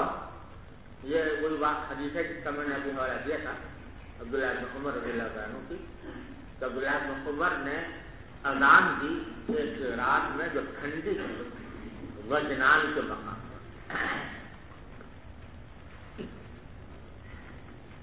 وجنان جو ہے یہ حجازی کا ایک علاقہ ہے, وہاں پر پہاڑ ہے, تو پہاڑی مقام تھا اور اس پر شدید سردی تھی. تو اذان دینے کے بعد حضرت عبداللہ بن عمر نے اعلان کروایا کہ صلو فی رحالکم, تم سب اپنے اپنے گھروں میں نماز پڑھو. یعنی اذان پوری کر لی پھر یہ اعلان فرمایا. وأخبرنا اور ہمیں کل بتایا کہ ان رسول اللہ صلی اللہ علیہ وسلم کانا یأمر مؤذنا یؤذن. آپ بعض اوقات ایسا ہوتا تھا کہ مؤذن کو اذان دینے کا حکم دیتے تھے. ثم یقول علی اثرہ, پھر اذان کے متصل بعد یہ فرماتے تھے کہ اذان کے متصل بعد وہ یہ کہے, مؤذن کہے کہ الا صلوا فی الرحال. اور یہ کام آپ کرتے تھے کب؟ فی لیلۃ الباردہ, کسی ایسی رات میں جو کہ بہت ٹھنڈی ہو, اب المقیرہ یا بارش والی ہو. مقیرہ مکر سے نکلا ہے اور یہ فعیلہ ہے, فاعلہ کے معنی میں, ماقرہ کے معنی میں, یعنی وہ رات جس میں کہ بارش خوب ہو رہی ہے صبر کی حالت میں. تو ایسے میں آپ یہ کہتے ہیں. اس میں آپ نے دیکھا کہ حضرت عبداللہ بن عمر نے خود بھی یہ جملہ جو کہا یہ اذان مکمل ہونے کے بعد کہا, اور نبی کریم صلی اللہ علیہ وسلم سے جو بات روایت کی وہ بھی یہ کہ بعد میں کہی تھی. لہٰذا عبداللہ بن عباس کی روایت میں جو آیا تھا نا کہ حی علی الصلاۃ کے بعد کہہ دیا, تو وہ اس روایت کے خلاف ہے اور بظاہر مسنون یہی ہے کہ عبداللہ بن عمر نے کیا, کیونکہ عبداللہ بن عباس تو چھوٹے بچے تھے حضور کے زمانے میں, انہوں نے خود تو دیکھا نہیں ہوگا, تو اس لیے عبداللہ بن عمر جو ہیں جو بڑے تھے اس واسطے ان کا قول زیادہ معتبر ہے. جی سوال ہے جی, یہ جو لیل باردہ کا ذکر ہے یہاں, جی یہ تبریز کی کوئی تحدید ہے؟ بس تحدید تو کوئی ٹمپریچر نمبر تو ہے نہیں اس کا کہ کتنا ٹمپریچر ہو. یہ جو برفانی علاقے ہیں جن برف پڑتی ہے, ہاں وہی مطلب ہے کہ جہاں پر اتنی شدید سردی ہو کہ لوگوں کے آنے میں بہت زیادہ دشواری ہو. یہ ذہن میں رہے کہ یہ جو حضرات تھے نا جس زمانے کی بات ہو رہی ہے, تو وہاں کپڑے وپڑے زیادہ نہیں ہوتے تھے لوگوں کے پاس. آپ جو پڑھ کر آ رہے ہو کہ انہوں نے کہا ایونا خان لہو ثوبان, کس کے پاس ہوتے تھے 2 کپڑے, ایک کپڑا پہنا ہوا ہے سارا. اب شدید سردی میں اگر نکل رہے ہیں اور کپڑا کوئی اوڑھنے کے لیے نہیں ہے تو اس میں بیمار ہو جانے کا اندیشہ تھا. تو اس واسطے ایسے اس میں خاص طور پر اس کا اہتمام کیا گیا. اب اگر فرض کرو سردی ہے بے شک اور اچھی خاصی سردی ہے, تیز سردی ہے, لیکن آج آدمی کے پاس سردی سے بچاؤ کا انتظام بھی ہے, تو پھر یہ ضرورت نہیں ہے. یہ ایسے موقع پر ہے جہاں پر کہ سردی کے وقت میں نکلنے سے اندیشہ ہو لوگوں کے بیمار ہو جانے کا یا ان کو کوئی ضرر پہنچے. جی. وبه قال حدثنا إسحاق قال أخبرنا جعفر بن عون قال حدثنا أبو العميس عن عون بن أبي دحيفة عن أبيه رضي الله تعالى عنه وعنهم قال رأيت رسول الله صلى الله عليه وسلم بالأبطح فجاءه بلال فآذنه بالصلاة ثم خرج بلال بالعنزة حتى ركزها بين يدي رسول الله صلى الله عليه وسلم بالأبطح وأقام الصلاة. باب هل يتتبع المؤذن فاه ها هنا وها هنا وهل يلتفت في الأذان؟ ويذكر عن بلال أنه جعل إصبعيه في أذنيه وكان ابن عمر رضي الله تعالى عنهما لا يجعل إصبعيه في أذنيه. وقال إبراهيم لا بأس أن يؤذن على غير وضوء. وقال عطاء الوضوء حق وسنة. وقالت عائشة رضي الله تعالى عنها كان النبي صلى الله عليه وسلم يذكر الله على كل أحيانه. اس میں اذان کے کچھ آداب بتائے ہیں. ایک ہل یتتبع المؤذن فاہ ہا ہونا وہا ہونا، کیا مؤذن جو ہے اپنا منہ جو ہے وہ لے جائے ادھر اور ادھر، یعنی اگر کوئی منارہ ہے مثلا تو اس کی 2 کھڑکیاں ہیں تو کیا ادھر بھی کھڑکی کی طرف جا کر اذان دے اور اس کھڑکی پر بھی جا کر اذان دے. تو مطلب یہی ہے کہ ایسا کرنا ثابت ہے تو بلال رضی اللہ عنہ سے کہ وہ مثلا حی علی الصلاۃ حی علی الصلاۃ ایک مرتبہ ادھر کہا ایک مرتبہ ادھر کہا. وہل یلتفت فی الاذان، اور کیا اذان کے دوران آدمی مڑے سے مراد وہی ہے کہ حی علی الصلاۃ دائیں طرف اور حی علی الفلاح بائیں طرف. اور یہ عمل مصنون ہے اذان میں بھی اور اقامت میں بھی، بلکہ علامہ صاحب فرماتے ہیں کہ جب بچے کے کان میں اذان دی جا رہی ہے اس وقت وہ یذکر عن بلال رضی اللہ تعالیٰ عنہ انہ جعل اصبعیہ فی اذنیہ. حضرت بلال سے بھی مذکور ہے کہ وہ اپنے کانوں میں انگلیاں دیا کرتے تھے اور بلال بن عمر نہیں دیتے تھے کانوں میں انگلی. تو یہ دونوں طریقے ثابت ہیں، دونوں جائز ہیں. البتہ علماء کرام نے فرمایا کہ حضرت بلال صبح ہر وقت حضور اقدس صلی اللہ علیہ وسلم کے ساتھ اذان دیا کرتے تھے، تو اس بات سے ان کا عمل جو ہے وہ اولا بالاتباع ہے کہ آدمی کانوں میں انگلیاں دے. وقول ابراہیم لا وقت یؤذن علی غیر وضوء، ابراہیم نخعی کا کہنا یہ ہے کہ اس میں کوئی حرج نہیں ہے کہ آدمی بغیر وضو کے اذان دے. حنفیہ کا مسئلہ کیا ہے کہ کراہت تو ہے اس میں تنزیہی کہ آدمی بغیر وضو کے اذان دے، لیکن اگر کوئی دے تو ہو جائے گی اذان. وقال عطاء الوضوء حق و سنہ، حضرت عطاء نے فرمایا کہ وضو برحق ہے اور سنت بھی ہے، لیکن واجب نہیں کہا، فرض نہیں کہا. وقالت عائشہ رضی اللہ عنہا، عائشہ فرماتی ہے کان النبی صلی اللہ علیہ وسلم یذکر اللہ علی کل احیان، حضور اقدس صلی اللہ علیہ وسلم ہر قسم کے حالات میں اللہ کا ذکر فرماتے تھے. تو معلوم ہوا کہ حدث کی حالت میں بھی اللہ کا ذکر جائز ہے اور اذان بھی اللہ کے ذکر پر مشتمل ہے، لہذا حدث کی حالت میں اذان دینا بھی جائز ہے. جی. وبه قال حدثنا محمد بن يوسف قال حدثنا سفيان عن عون بن ابي جحيفة عن ابيه انه راى بلالا رضي الله تعالى عنه وعنهم يؤذن فجعلت اتتبع فاه ها هنا وها هنا بالاذان. باب قول الرجل فاتتنا الصلاة وكره ابن سيرين ان يقول فاتتنا الصلاة وليقل لم ندرك، وقول النبي صلى الله عليه وسلم اصح. یہ باب قائم کیا ہے محمد ابن سیرین رحمہ اللہ کی تصدیق. محمد ابن سیرین جو ہے وہ یہ کہا کرتے ہیں کہ بھئی اگر کسی کی نماز کسی سے نماز رہ جائے، کوئی نماز میں شامل ہو کسی وجہ سے نماز قضا ہو جائے، تو یہ نہ کہے کہ فاتت نہیں صلاۃ، یعنی فوت کی نسبت نماز کی طرف نہ کرے. وہ گویا نماز کے ادب کے خلاف سمجھتے تھے یہ بات کہ یوں کہا جائے کہ نماز فوت ہو گئی.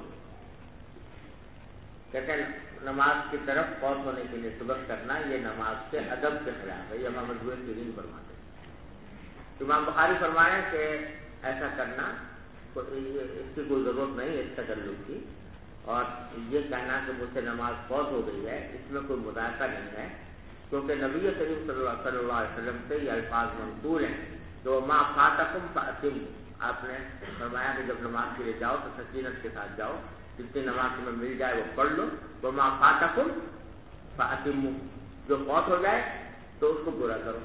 یہاں فوت کی نسبت خود آپ نے کس کی طرف کی ہے؟ نماز کی طرف. تو معلوم ہے نماز کی طرف فوت کی نسبت کرنے میں کوئی مذاکرہ نہیں. اصل بات یہ ہے کہ یہ معاملہ جائز ناجائز کا نہیں ہے، بلکہ یہ ایک بزرگ کے اپنے ذوق کا ہے. محمد بن سیرین رحمۃ اللہ علیہ کا ایک ذوق تھا کہ بھئی نماز کے ساتھ فوت کا لفظ استعمال نہ کریں، سمجھے، تاکہ نماز کے ادب کے خلاف ہو. تو جائز ناجائز کا مسئلہ نہیں، ایک ان کے اپنے ذوق کی بات تھی جو انہوں نے کری. تو کہتا باب قول رجل فاتت الصلاۃ وکرہ ابن سیرین ان یقول فاتت الصلاۃ. محمد ابن سیرین نے اس کو مکروہ سمجھا ہے کہ کوئی شخص یہ کہے ولیقل لم ندرک.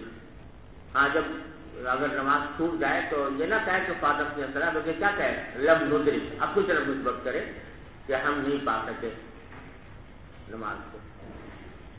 لیکن کہتا وقول النبی صلی اللہ علیہ وسلم صاحب ظاہر حضور اقدس صلی اللہ علیہ وسلم کا قول جو ہے وہ زیادہ اولا بالاتباع ہے, کیونکہ حضور اقدس صلی اللہ علیہ وسلم فاتح کا استعمال کیا جاتا ہے, اس میں کراہت سمجھنا درست ہے. جی وبه قال حدثنا ابو نعيم قال حدثنا شيبان عن يحيى عن عبد الله بن ابي قتادة عن ابيه رضي الله تعالى عنه وعنهم قال بينما نحن نصلي مع النبي صلى الله عليه وسلم اذا سمع جلبة رجال فلما صلى قال ما شانكم قالوا استعجلنا الى الصلاة قال فلا تفعلوا اذا اتيتم الصلاة فعليكم السكينة فما ادركتم فصلوا وما فاتكم فاتموا. حضرت قتادہ فرماتے ہیں کہ ہم اس دوران کے حضور اقدس صلی اللہ علیہ وسلم کے ساتھ نماز پڑھ رہے تھے, اس سمے جلبت رجال, جیسے میں آپ نے کچھ لوگوں کا شور سنا نماز کے دوران. فلما صلی, جب نماز پڑھ چکے تو قال اما شانکم, پوچھا کہ کیا وجہ ہے, تمہارا کیا معاملہ تھا جس کی وجہ سے شور ہو رہا تھا. قالوا صحابہ کرام نے کیا کہ استعجلنا الی الصلاۃ, ہم نماز کی طرف جلدی جلدی آ رہے تھے تو تیز تیز آنے میں یہ آوازیں پیدا ہو گئی. تو آپ نے فرمایا فلا تفعلوا, ایسا نہ کرو, اذا اتیتم الصلاۃ فعلیکم السکینہ, نماز کے لیے آ رہے ہو تو تمہارے اوپر سکینت ہونی چاہیے, سکینت و وقار کے ساتھ آنا چاہیے. جو تمہیں مل جائے وہ پڑھ لو, جو رہ جائے اس کو پورا کر لو.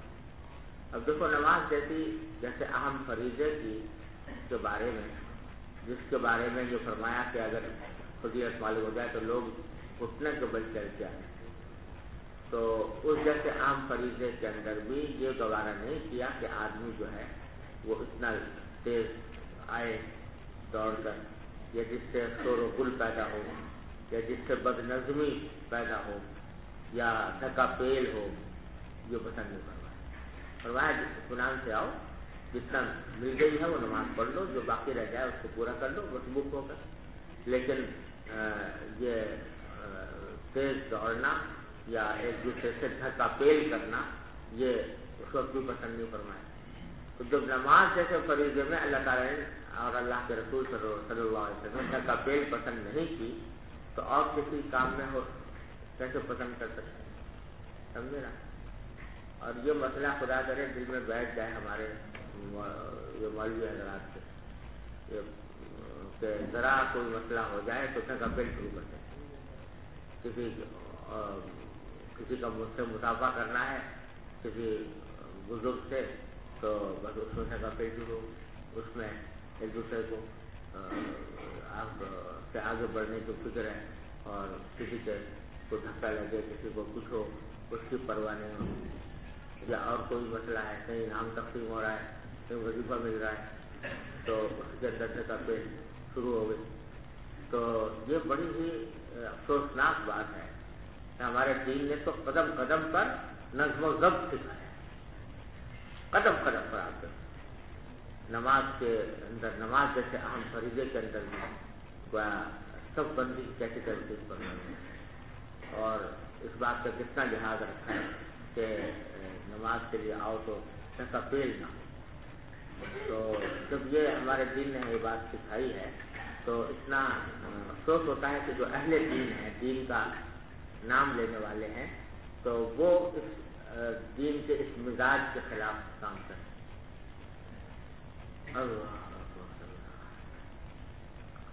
یہ ہم لوگ یورپ امریکہ والوں کو گالی والی تو بہت دیتے ہیں کہ بہت برے لوگ ہیں, خراب لوگ ہیں, اور ہے بھی انہیں بہت کفر کے اعتبار کے لیے اور بہت سے خود کو فجور کے اعتبار سے واقعتاً وہ ہیں بھی ایسے.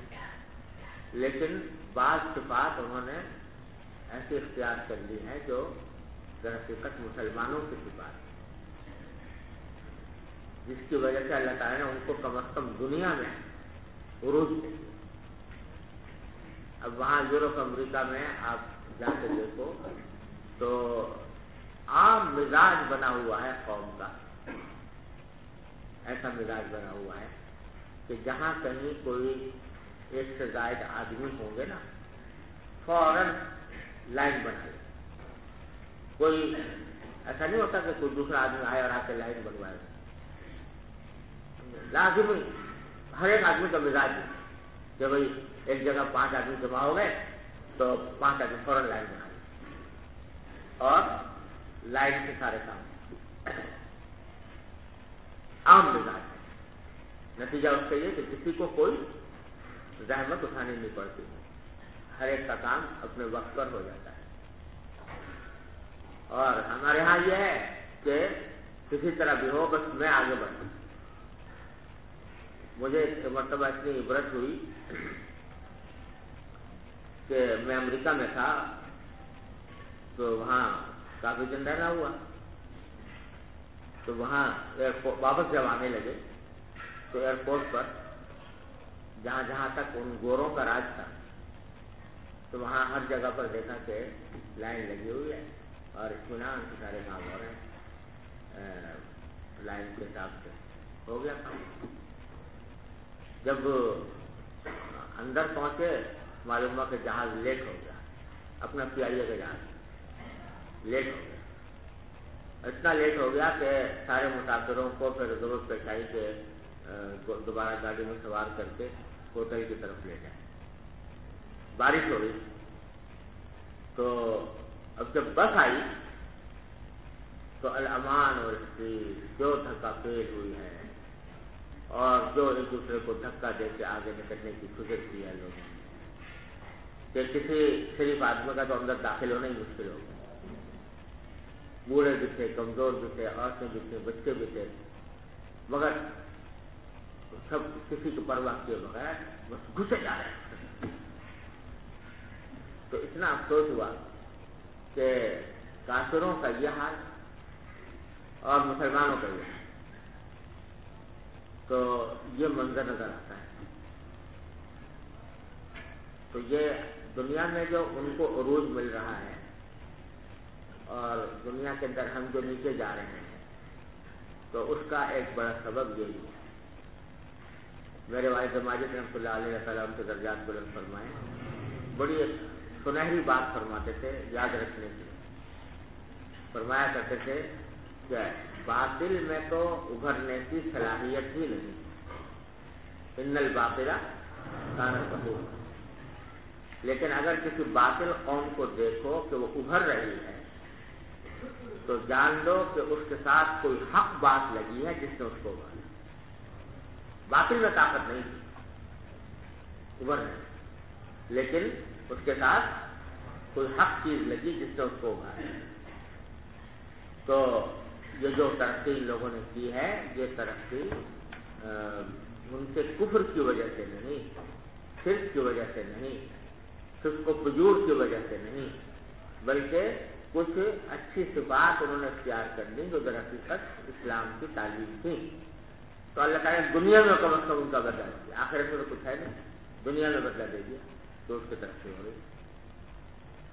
مثلاً یہ نظم ہے, ضبط ہے, ایک دوسرے کا خیال ہے, کچھ اخلاقی ہے, اور تجارت میں امانت ہے کہ تجارت میں جھوٹ نہ بولنا وغیرہ وغیرہ, اس قسم کی ساری چیزیں ہیں. محنت ہے, ایثار ہے, یہ صفات ہیں جو انہوں نے اختیار کر لی جس کی وجہ سے دنیا کے اندر ان کو اللہ نے عروج دیا. تو ہمارے ہاں یہ چیزیں مقبول کی جاتی ہیں. دھکا پیل کا یہ عالم, ہر چیز ہر جگہ پر دیکھو جہاں پر دھکا پیل. تو یہ ساری حدیثیں جو ہم پڑھتے ہیں ان سے جو سبق مل رہے ہیں ان کو اپنی زندگی میں اختیار کرنے کی ضرورت ہے. چلیے. بسم الله الرحمن الرحيم. باب ما أدركتم فصلوا وما فاتكم فأتموا. قاله أبو قتادة رضي الله عنه عن النبي صلى الله عليه وسلم. وبالسند المتصل منا إلى الإمام الهمام حافظ الحجة عبد السميع.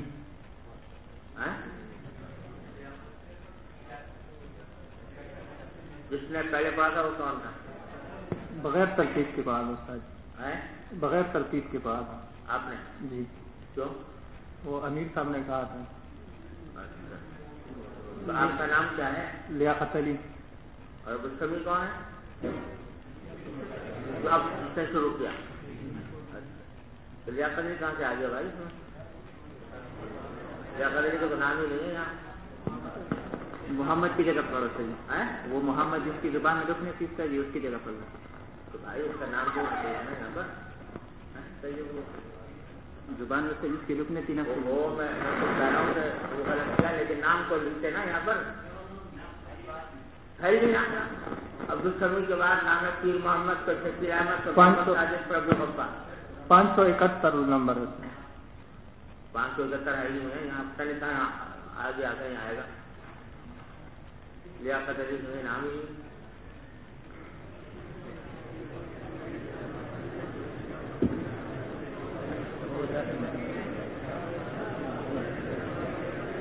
دیر کے بعد آئے گا نا.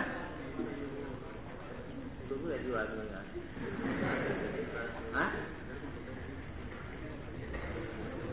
تو یہاں نام تو لکھتے نا میرے بھائی. جب یہ تفسیر مقرر کی تھی اس کا نام جو ہے یہاں نام لکھتے. میں سمجھ رہا ہوں کہ اب سمجھا جس میں پڑھا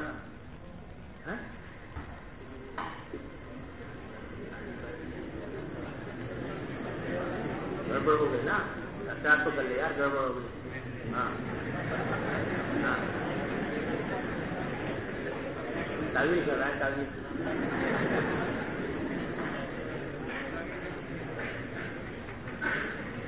اچھا یہ لیاقت علی تھا جس میں پہلے پڑھا تھا. اب عبد السمی ہے. اچھا اللہ مالک ہے بھائی. کیا گڑبڑ چلو. وبالسند المتصل منا إلى الإمام الهمام حافظ الحجة أمير المؤمنين في الحديث أبي عبد الله محمد بن إسماعيل بن إبراهيم بن المغيرة الجعفي البخاري رحمه الله تعالى. یہ تم نے وہاں سے اتنی دور سے کیسے لے کے آئے آدمی؟ بھائی اگر ایک آدمی تھوڑا سا پڑھ کے آگے بڑھ رہا تھا تو جس کا نمبر آ رہا تھا وہ ہونا چاہیے تھا. تو یہ پہلے تقسیم کی غلطی تھی. بعد میں پتہ چلا کہ ان کی زبان میں رکنے تھی تو جن کو عبارت دی تھی بھائی وہ تو یہ تو سفر میں آ گیا. 10 مرتبہ دہرانے کی ضرورت نہیں ہے. لیکن اس کے بعد جو آدمی ہونا چاہیے تھا وہ ہونا چاہیے جس کا نام ہے یہاں پر. جی وہاں سے 2 منٹ سے لانے کی کیا ضرورت ہے؟ تو یہ غلطی ہوئی. یہ غلطی تو ہوئی لیکن غلطی جو ہے وہ آیا کسی خاص مقصد سے تو نہیں ہوئی. کسی کو آگے بڑھانا کسی کو پیچھے ہٹانا نہیں صحیح. ہاں ایسا نہیں کرنا چاہیے. نہیں صحیح ایسا نہیں تھا. وہ صحیح ان کو عبارت دی تھی پہلے عبد السمی کو اور ان کے بعد جو لڑکوں کو پہلے سے عبارت دی ہوئی میں. تو ان کی 2 دن پہلے پتہ چل گیا کہ ان کی زبان میں لکھنا تھے. تو پھر میں نے صحیح ان کو عبارت دی تھی پہلے سے. تو میں نے کہا کہ صحیح اگر آگے بڑھاؤں گا تو پھر ترتیب سے یہ گڑبڑ ہوئی جس میں تیاری کرنے میں سے پتہ نہیں چلتا.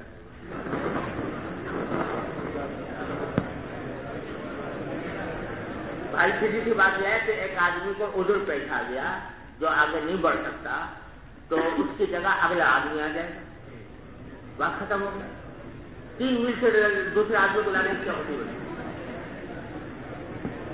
جو بعد والے آدمی صحیح بعد والے آدمی صحیح 2 دن پہلے 4-5 دن پہلے عبارت دے دیتے ہیں. وہ پہلے سے تیاری کر لیتے ہیں. تو جو پہلے سے تیاری کر لیتے ہیں تو اب وہ انہوں نے تیاری کی ہوئی تھی تو یہ درمیان والی جو عبارت تھی محمد بھائی کی پھر اس لیے یہ کسی اور کو دینی پڑی کیونکہ انہوں نے جو عبارت پڑھنی تھی وہ اس کی تیاری کر لی تھی, دوسری نہیں پڑھ رہے تھے تو اس لیے پھر انہوں نے ان کو دے دی. تیاری اگلے والے سے کرائے جن سے جس میں تیاری کی ہوئی ہے اس کو اگلا جو آدمی ہے اس کو دے دی تو اس کو کیا بات ہے.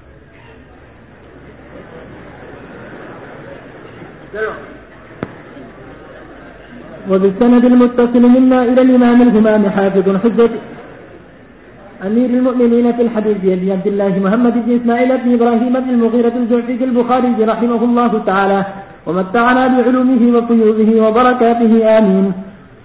قال حدثنا آدم قال حدثنا ابن أبي ذئب قال حدثنا الزهري عن سعيد بن المسيب عن أبي هريرة رضي الله تعالى عنه وعنهم عن النبي صلى الله عليه وسلم حاب عن الزهري عن أبي سلمة عن أبي هريرة رضي الله عنه وعنهم عن النبي صلى الله عليه وسلم قال إذا سمعتم الإقامة فامشوا إلى الصلاة وعليكم السكينة والوقار ولا تسرعوا فما أدركتم فصلوا وما فاتكم فأتموا. باب متى يقوم الناس إذا رأوا الإمام عند الإقامة.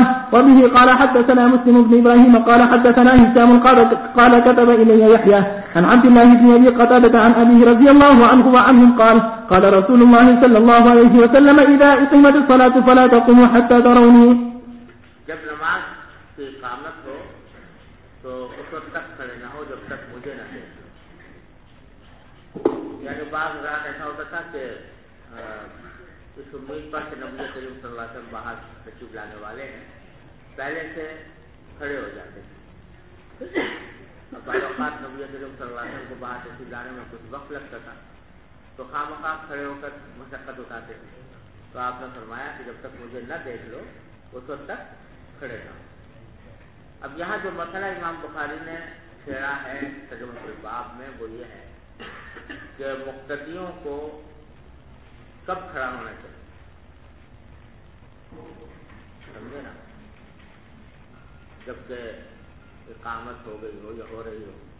آیا اقامت کی ابتدا میں کھڑے ہو جائیں یا درمیان میں ہو یا جہاں.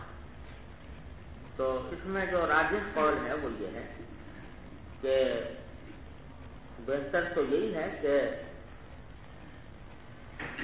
اقامت کی شروع ہی میں سب کھڑے ہو جائیں تاکہ سب بندی آرام سے اطمینان سے ہو سکے. البتہ فقہاء عربیہ نے یہ کہا ہے جو ایک جملہ ہمارے متون میں لکھا ہوا ہے تو وہ یقوم عند حی علی الفلاح، حی علی الفلاح کے وقت میں کھڑا ہو. اس کا مطلب در حقیقت یہ تھا کہ حی علی الفلاح جب مؤذن جا رہا ہو تو اس وقت میں کوئی شخص بیٹھا نہ رہے، سب کھڑے ہو چکے. سمجھے نا؟ اور حکمت اس میں یہ ہے کہ آگے قد قامت الصلاۃ کہے گا نا مؤذن تو اس کا یہ قول جھوٹ نہ ہو. اگر وہ تو کہا قد قامت الصلاۃ لوگ بیٹھے تو یہ خلاف واقعہ بات ہو جائے. اس لیے حی علی الفلاح جب کہے تو اس وقت تک سب کھڑے ہو چکے ہوں. ارے سمجھ گئے؟ جس کے معنی یہ ہے کہ حی علی الفلاح کے بعد بیٹھے رہنا جائز نہیں. ٹھیک؟ لیکن اس کا یہ مطلب نکال لیا بعض لوگوں نے کہ حی علی الفلاح سے پہلے کھڑا ہونا جائز نہیں، جو صحیح نہیں. سمجھے نا؟ اور خاص طور سے ہمارے بریلوی دوست جو ہیں انہوں نے یہ مطلب لے لیا کہ حی علی الفلاح سے پہلے کھڑا ہونا جائز نہیں، لہذا وہ جمع بیٹھے رہتے اقامت کے دوران اور جب حی علی الفلاح مؤذن کہتا تو گد گد گد کر کے سب کھڑے ہو گئے. سمجھے نا؟ بلکہ اگر پہلے سے کھڑے ہیں تو بیٹھ جائیں اقامت کے وقت اور پھر حی علی الفلاح کے وقت کھڑے ہو گئے. تو یہ مطلب ہرگز نہیں ہے اس قول کا کہ یقوم عند حی علی الفلاح. معنی کیا ہے کہ اس وقت تک کوئی بیٹھا نہ رہے. ہاں پہلے سے کھڑے ہو جانا اس لیے بہتر ہے تاکہ تسبیح رکوع آرام سے ہو. چلیے. باب لا يقوم إلى الصلاة مستعجلا وليقوم إليها بالسكينة والوقار. وبه قال حدثنا أبو نعيم قال حدثنا شيبان عن يحيى عن عبد الله بن أبي قتادة عن أبيه رضي الله عنه وعنهم قال رسول الله صلى الله عليه وسلم إذا قيمت الصلاة فلا تقوموا حتى تروني وعليكم السكينة. تابعه علي بن المبارك. باب هل يخرج من المسجد لعلة. وبه قال حدثنا عبد العزيز بن عبد الله قال حدثنا إبراهيم بن سعد عن صالح بن كيسان عن ابن شهاب عن أبي سلمة عن أبي هريرة رضي الله تعالى عنه وعنهم أن رسول الله صلى الله عليه وسلم خرج وقد قيمت الصلاة وعدلت الصفوف حتى إذا قام في مصلاه انتظرنا أن يكبر انصرف قال على مكانكم فمأكثنا على هيئتنا حتى خرج إلينا ينصف رأسه ماء وقد اغتسل. یہ مقصد یہ بیان کر رہے ہیں کہ کیا مسجد سے اذان کے بعد کسی وجہ سے آدمی نکل کر جا سکتا ہے. اصل میں اشارہ کر رہے ہیں اس حدیث کی طرف جس میں اذان کے بعد مسجد سے نکلنے کی ممانعت آئی. تو مسئلہ یہ بتانا چاہ رہے ہیں کہ یہ ممانعت اس وقت میں ہے جب کہ آدمی یا تو بلا وجہ نکلے یا اس طرح نکلے کہ پھر نماز کے لیے واپس آنے کا ارادہ نہ ہو. تو منع ہے. لیکن اگر کسی ضرورت سے حاجت سے نکل رہا ہے اذان کے بعد مسجد سے اور پھر واپس لوٹ کر آنا بھی ہے نماز کے لیے, نماز وہ چھوٹے گی نہیں, تو پھر نکلنے میں کوئی مذائقہ نہیں. سمجھ گئے بھائیو؟ اور یہی حکم اس کا بھی بتایا کہ کسی شخص لوٹنا چاہے نہ ہو کسی مسجد کی طرف, مگر کسی اور مسجد میں جا کر نماز پڑھنا مقصود ہے, اس کے لیے نکل رہا ہے, تو اس کی بھی گنجائش. تو حضرت ابو ہریرہ رضی اللہ عنہ فرماتے ہیں کہ نبی کریم صلی اللہ علیہ وسلم نکلے جبکہ نماز قائم ہو چکی تھی اور صفیں سجود کر دی گئی تھی, یہاں تک کہ جب آپ اپنے مصلی پر کھڑے ہوئے تو انتظرنا ان یکبر, ہم انتظار میں تھے کہ آپ تکبیر فرمائیں گے, تو اس وقت آپ کی طرف آپ واپس چلے گئے علی مکان, اور فرمایا علی مکان کو, کوئی اپنی جگہ پر ٹھہرے رہو. فمکثنا علی حیاتنا, ہم اپنی جگہ پر ٹھہرے رہے حتی خرج علینا ينصب راسه معنا وقد فرمایا. تو یہاں تک کہ تھوڑی دیر کے بعد آپ کو تشریف لائے اس حالت میں کہ آپ کے سر مبارک سے پانی ٹپک رہا تھا اور غسل کر کے آئے تھے. پہلے بھی حدیث گزر گئی ہے, اس وقت آپ بھول گئے تھے. جی جی, اگر پہلے سے کوئی صلاۃ وقتی ادا کر چکا ہو پھر مسجد میں جائے اسی نماز کی اذان کے بعد, کیا ادا کر چکا ہو؟ وہ نماز ادا کر چکا ہو, ہاں, اور اس کے بعد پھر اذان کے بعد کسی مسجد میں جائے کسی کام سے ضرورت سے, تو اس کو پھر وہاں نماز ادا کرنی ضروری ہے. ضرور. چلیے. باب إذا قال الإمام مكانكم حتى يرجع انتظروه. وبه قال حدثنا إسحاق قال أخبرنا محمد بن يوسف قال حدثنا الأوزاعي عن الزهري عن أبي سلمة بن عبد الرحمن عن أبي هريرة رضي الله عنه وعنهم قال أقيمت الصلاة سوى الناس صفوفهم فخرج رسول الله صلى الله عليه وسلم فتقدم وهو جنوب ثم قال على مكانكم فرجع فاغتسل ثم خرج ورأسه يقطر ماء فصلى بهم. باب قول الرجل ما صلينا. وبه قال حدثنا أبو نعيم. بات اس لیے قائم کیا کہ جیسے پیچھے آیا تھا نا کہ امام ابن سیرین نے فرمایا کہ نماز فوت ہو گئی نہیں کہنا چاہیے. اسی طرح بعض لوگوں نے کہا کہ اگر کسی نے ابھی نماز نہیں پڑھی تو کوئی پوچھے کہ میں نماز پڑھ لی تو یہ نہ کہے کہ میں نے نہیں پڑھی, بلکہ یہ کہے مجھے ابھی پڑھنی ہے. سمجھے نا, یعنی یہ کہنا کہ میں نے نماز نہیں پڑھی یہ گویا ایک طرح سے اپنے جرم کا ایک اظہار ہے. تو کیا ضروری ہے کہنے, اس کے بجائے کیا کہے جب بھی مجھے پڑھنی ہے. یہ بات حضرات نے یہ ادب بتایا. تو امام بخاری کہہ رہے ہیں کہ کوئی آدمی اپنے ذوق سے یہ بات کہے تو بات کہے, لیکن ایسا کہنے میں کوئی حرج اس لیے نہیں ہے کہ خود نبی کریم صلی اللہ علیہ وسلم سے ثابت ہے کہ آپ نے اس موقع پر یہ فرمایا کہ ہمیں نماز نہیں پڑھی, تو اس کو کہنے میں کوئی حرج. جی. وبه قال حدثنا أبو نعيم قال حدثنا شيبان عن يحيى قال سمعت أبا سلمة يقول أخبرنا جابر بن عبد الله رضي الله عنه وعنهم أن النبي صلى الله عليه وسلم جاءه عمر بن الخطاب رضي الله عنه يوم خندق فقال يا رسول الله ما كنت والله ما كنت أن أصلي حتى كانت الشمس تغرب وذلك بعدما أفطر الصائم. فقال النبي صلى الله عليه وسلم والله ما صليتها. فنزل النبي صلى الله عليه وسلم إلى بطحان وأنا معه فتوضأ ثم صلى العصر بعدما غربت الشمس ثم صلى بعدها المغرب.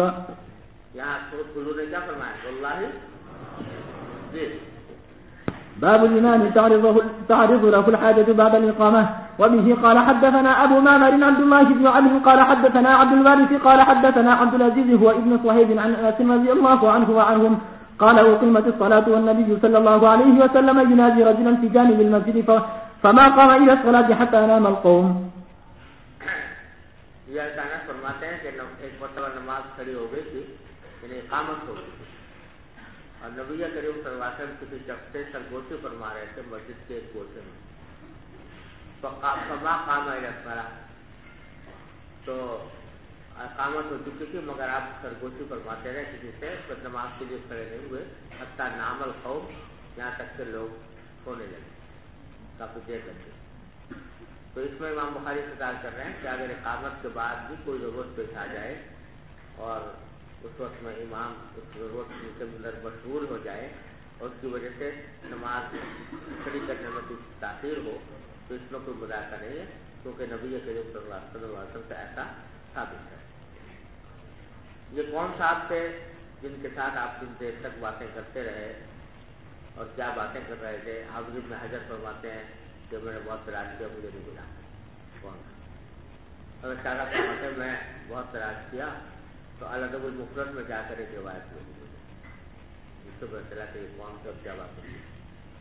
بہرحال یہ جو اس سے معلوم یہ ہوا کہ اگر کوئی وقتی ضرورت پیش آ جائے تو اقامت کے بعد بھی کچھ دیر باتیں کر سکتے ہیں. البتہ حنفیہ نے یہ کہا ہے کہ اگر زیادہ دیر گزر جائے تو پھر لمبا ہو جائے تو پھر اقامت کو دہرا لینا چاہیے احتیاط. جی. باب الكلام إذا أقيمت الصلاة. وبه قال حدثنا عياش بن الوليد قال حدثنا عبد الأعلى قال حدثنا حميد قال سألت ثابت البناني عن الرجل يتكلم بعدما تقام الصلاة فحدثني عن أنس بن مالك رضي الله عنه وعنهم قال أقيمت الصلاة فعرض النبي صلى الله عليه وسلم رجل فحبسه بعدما أقيمت الصلاة. باب وجوب صلاة الجماعة. وقال الحسن إن منعته أمه عن العشاء في الجماعة شفقة لم يطعها. نماز جماعت کے وجوب کے اوپر باب قائم کیا ہے. بظاہر امام بخاری ان حضرات میں سے ہیں جو جماعت کو واجب کرتے ہیں, اور فقہاء کی جماعت نے یہ کہا ہے کہ نماز کا جماعت سے پڑھنا واجب ہے.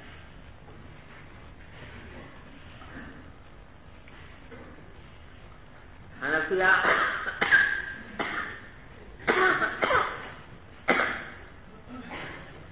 واجب نہیں کہتے, سنت مؤکدہ کہتے ہیں, لیکن قریب بواجب. اگر شاہ صاحب رحمۃ اللہ علیہ فرماتے ہیں کہ دونوں میں بہت زیادہ فرق نہیں ہے. جن حضرات نے واجب کہا ہے انہوں نے ترک جماعت کے اعذار کی فہرست لمبی کر دی. لیکن واجب تو ہے مگر اس عذر سے بھی وجوب طاقت ہو جاتا ہے, کسی عذر سے بھی طاقت ہو جاتا ہے, کسی عذر سے طاقت لمبی کر دی. اور جن حضرات نے واجب نہیں کہا تو ویسے مؤکدہ کہا ہے, ان کے اعذار کی فہرست کم ہے. تو عملی اعتبار سے تو بہت زیادہ فرق نہیں پڑتا. بہرحال اس کی بات واضح ہے کہ تاکید ہے اور سخت تاکید ہے. اور پھر یہ فقہاء کرام نے فرمایا کہ نماز وہ جماعت کے ساتھ پڑھی جائے تو ادائے کامل ہے, اور تنہا پڑھی جائے تو ادائے خاص. تو اس واسطے تاکید بڑی ہے وجوب میں. اور حضرت حسن بصری کا قول نقل کیا کہ منعت امو عن العشاء فی الجماعہ, اگر ماں جو ہے وہ روکے کسی کو جماعت سے نماز عشاء کی نماز پڑھنے سے کہ بیٹا اندھیرا ہے, کوئی بھیڑیا کھا جائے گا تجھے, تو اگر اس کو شفقت کی وجہ سے روک رہی ہے تو لم یطعها, تو ماں کی اطاعت واجب نہیں بلکہ نماز با جماعت میں جانا ضروری ہے. ارے سمجھ گئے ہو؟ چلو. وبه قال حدثنا عبد الله بن يوسف قال أخبرنا مالك عن أبي الزناد عن الأعرج عن أبي هريرة رضي الله عنه وعنهم أن رسول الله صلى الله عليه وسلم قال والذي نفسي بيدي لقد هممت أن آمر بحطب ليحطب ثم آمر بالصلاة فيؤذن لها ثم آمر رجلا فيؤم الناس ثم أخالف إلى رجال فأحرق عليهم بيوتهم والذي نفسي بيدي لو يعلم أحدهم أنه يجد عرقا ثمينا أو مرمأتين حسنتين لشهد العشاء. والذی نفس بیدہ لقد حممت, میرا ارادہ ہوا تھا ان آمر بحطب یحطب, میں حکم دوں کچھ لکڑیاں ایندھن کے طور پر وہ جمع کی جائیں, یعنی اس پہ آگ لگائی. تو ثم آمر بالصلاۃ, پھر حکم دوں کہ نماز تک اس میں اذان دی جائے, پھر ایک کو حکم دوں کہ وہ نماز کی امامت کرے. پھر میں ان کو چھوڑ کر, نماز والوں کو چھوڑ کر چلا جاؤں ایسے لوگوں کے پاس جو کہ جماعت میں حاضر نہیں ہیں, تو جا کر اس کے گھروں کو جلا دوں, آگ لگا. یعنی اس کی شخصات نے وہی بیان فرمائی ترک جماعت کو. اور پھر آپ نے فرمایا والذی نفسی بیدہ, قسم ذات کی ہاتھوں میں جان ہے, لو یعلم احدهم, اگر کسی کو یہ پتہ چل جائے انہ یجد عرقا ثمینا, کہ یہ کوئی موٹی سی ہڈی والا گوشت اس کو ملے گا کہیں. عرق کا معنی ایسا گوشت جو ہڈی پر لگا ہوا. او مرماتین حسنتین, یا اس کو 2 پائے ملیں گے.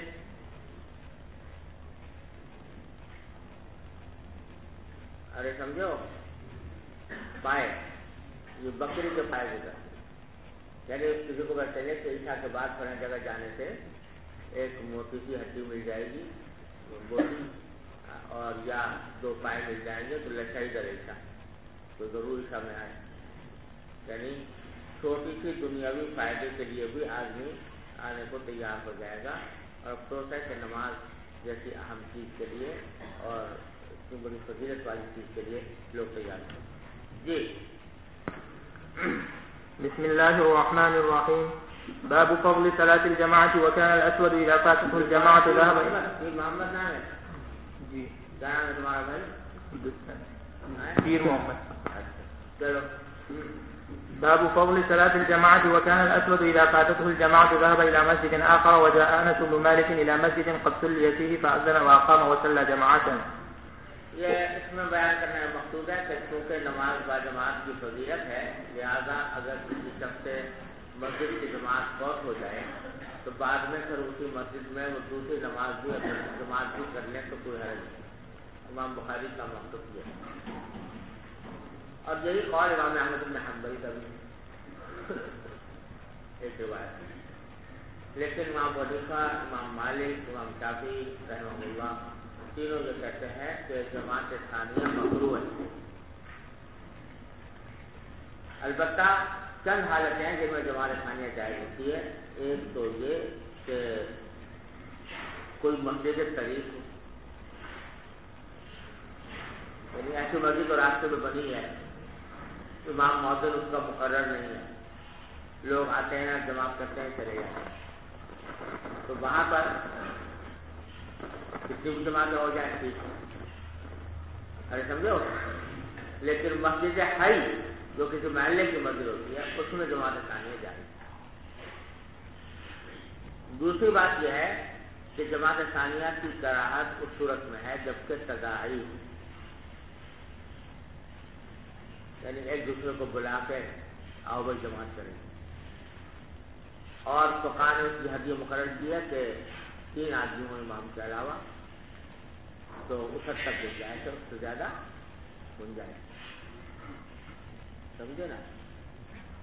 اور جمہور کی دلیل یہ ہے کہ نبی کریم صلی اللہ علیہ وسلم سے جماعت ثانیہ پورے حیات طیبہ میں کہیں ثابت نہیں ہے سوائے ایک واقعے سے، جہاں ایک صاحب آئے تھے مسجد میں تو آپ نے پوچھا کہ کیا تمہیں نماز پڑھ لی ہے؟ تو انہوں نے کہا کہ نہیں پڑھی، یعنی نماز جماعت نکل گئی تھی ان کی۔ تو آپ نے فرمایا ایکم یستجر علی ھذا، کون ہے جو اجر حاصل کرے اس کے ساتھ؟ تو صدیق اکبر کھڑے ہوئے اور انہوں نے بنیت نفل اس کے ساتھ نماز پڑھی، تو بس وہ تھے اور صدیق وہ صدیق اکبر سے 2 آدمی پڑھے، تو کہیں اس سے زیادہ ثابت نہیں، بلکہ اس کے برخلاف ثابت ہے۔ موجود طبرانی میں روایت آتی ہے کہ نبی کریم صلی اللہ علیہ وسلم ایک مرتبہ تشریف لے گئے تھے قبا کچھ لوگوں میں مصالحت کرانے کے لیے، تو جب واپس تشریف لائے تو مسجد نبوی میں جماعت ہوتی تھی، تو آپ پھر مسجد نبوی میں تشریف نہیں لے گا بلکہ اپنے گھر تشریف لے گا اور گھر والوں کو جمع کر کے پھر جماعت مسجد میں، حالانکہ مسجد نبوی کی فضیلت گھر کے مقابلے میں زیادہ تھی، لیکن آپ نے اہتمام کیا۔ اور یہی بات مصنف ابن ابی شیبہ میں مروی ہے متعدد صحابہ کرام سے کہ جب کبھی ان کی نماز فوت ہو جاتی تھی تو وہ جماعت مسجد میں نہیں کرتے تھے بلکہ مسجد سے باہر کی جگہ ہوتی تھی۔ اس سے جمہور کہتے ہیں کہ وہاں پر جماعت کرنا ٹھیک ہے۔ اور ویسے بھی جماعت ثانیہ کی کراہت کی ایک حکمت یہ ہے کہ اگر جماعت ثانیہ کی اجازت ہو تو مسجد کی جماعت کا وقار ختم ہو، ہر آدمی سوچتا ہے کہ بھیا جماعت کرنی تو اپنے کرنے میں جائے، تو پھر وہ تاخیر ہوتی چلی جائے۔ امام احمد بن حنبل رحمۃ اللہ علیہ اور شاید امام بخاری کا مقصد یہی ہے کہ جماعت ثانیہ بلا کراہت جائے، تو چنانچہ یہ کچھ آثار سے استدلال کر رہے ہیں۔ ایک اثر یہ ہے کہ اسود ابن یزید جو عبداللہ بن مسعود کے شاگرد ہیں، وہ جب ان کی جماعت چھوٹ جاتی تو وہ کسی اور مسجد میں چلے جاتے. تو اس سے یہ لازم نہیں آ رہا کہ جماعت ثانیہ کر رہے ہیں اسی مسجد میں، بلکہ دوسری مسجد میں جا کر جماعت سے نماز پڑھی تو اس میں تو کوئی کلام نہیں. وہ جا انس بن مالک الی مسجد، اور حضرت انس آئے ایک مسجد میں قد صلی فیہ جس میں نماز پڑھی جا چکی تھی، فاذن واقام، تو وہاں اذان بھی کہی، اقامت بھی کہی، اور پھر صلی جماعت سے نماز پڑھی. تو جمہور کا جواب یہ ہے کہ یعنی ممکن ہے کہ مسجد قریب ہو. کیا ہو یہ؟ اور مسجد قریب میں ہونے میں کوئی کراہت نہیں ہوتی اس میں. اور دلیل اس کی یہ ہے کہ اس میں مذکور یہ ہے کہ اذان بھی کہی، اقامت بھی کہی. حالانکہ جو لوگ مسجد حی میں جماعت ثانیہ کے قائل ہیں وہ بھی یہ کہتے ہیں کہ اذان اقامت کے بغیر نہیں، نہ اذان نہ اقامت، بس بغیر اذان اقامت کے پڑھے. یہاں اذان بھی کہی، اقامت بھی کہی، تو ظاہر یہ تھا کہ یہ مسجد قریب تھی جس میں ایسا کیا.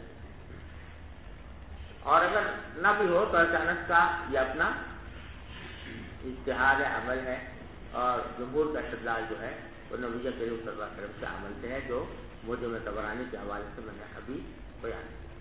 جی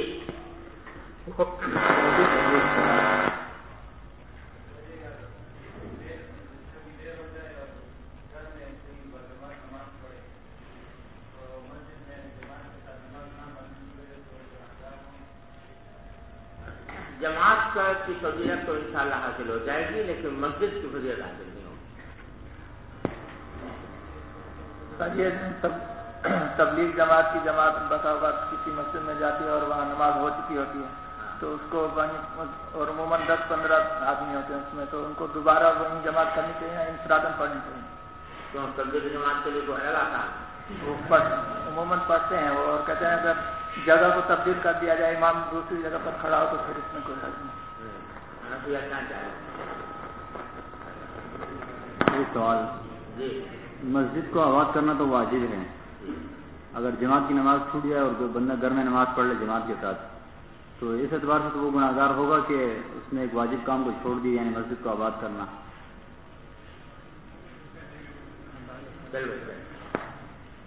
جی وبالسند المتصل منا إلى الإمام الهمام الحافظ الحجة أمير المؤمنين في الحديث أبي عبد الله محمد بن إسماعيل البخاري رحمه الله تعالى ومتعنا بعلومه وفيوده وبركاته آمين. قال حدثنا عبد الله بن يوسف قال أخبرنا مالك عن نافع عن عبد الله بن عمر رضي الله تعالى عنهما وعنهم أن رسول الله صلى الله عليه وسلم قال صلاة الجماعة تفوز صلاة الفضل ب27 درجة. وبه قال حدثنا عبد الله بن يوسف قال حدثني الليث قال حدثني يزيد بن الهادي عن عبد الله بن خباب عن أبي سعيد رضي الله تعالى عنه وعنهم أنه سمع النبي صلى الله عليه وسلم يقول صلاة الجماعة تفضل صلاة الفضل ب25 درجة. ایک روایت میں 27 درجے، ایک روایت میں 32 درجے آیا ہے. تو بعض لوگوں نے کہا کہ یہ مختلف آدمیوں کے لیے، یعنی جتنا اخلاص زیادہ ہوگا اتنا ہی اجر بھی زیادہ ہوگا. اور بعض نے کہا کہ 27 ہے اصل، اور 25 جہاں کا ہے تو عدد عقل جو ہے وہ اکثر کی نفی نہیں کرتا. اور ساتھ میں یہ کہ 25 جو ہے نا 25، یہ ذرا ایک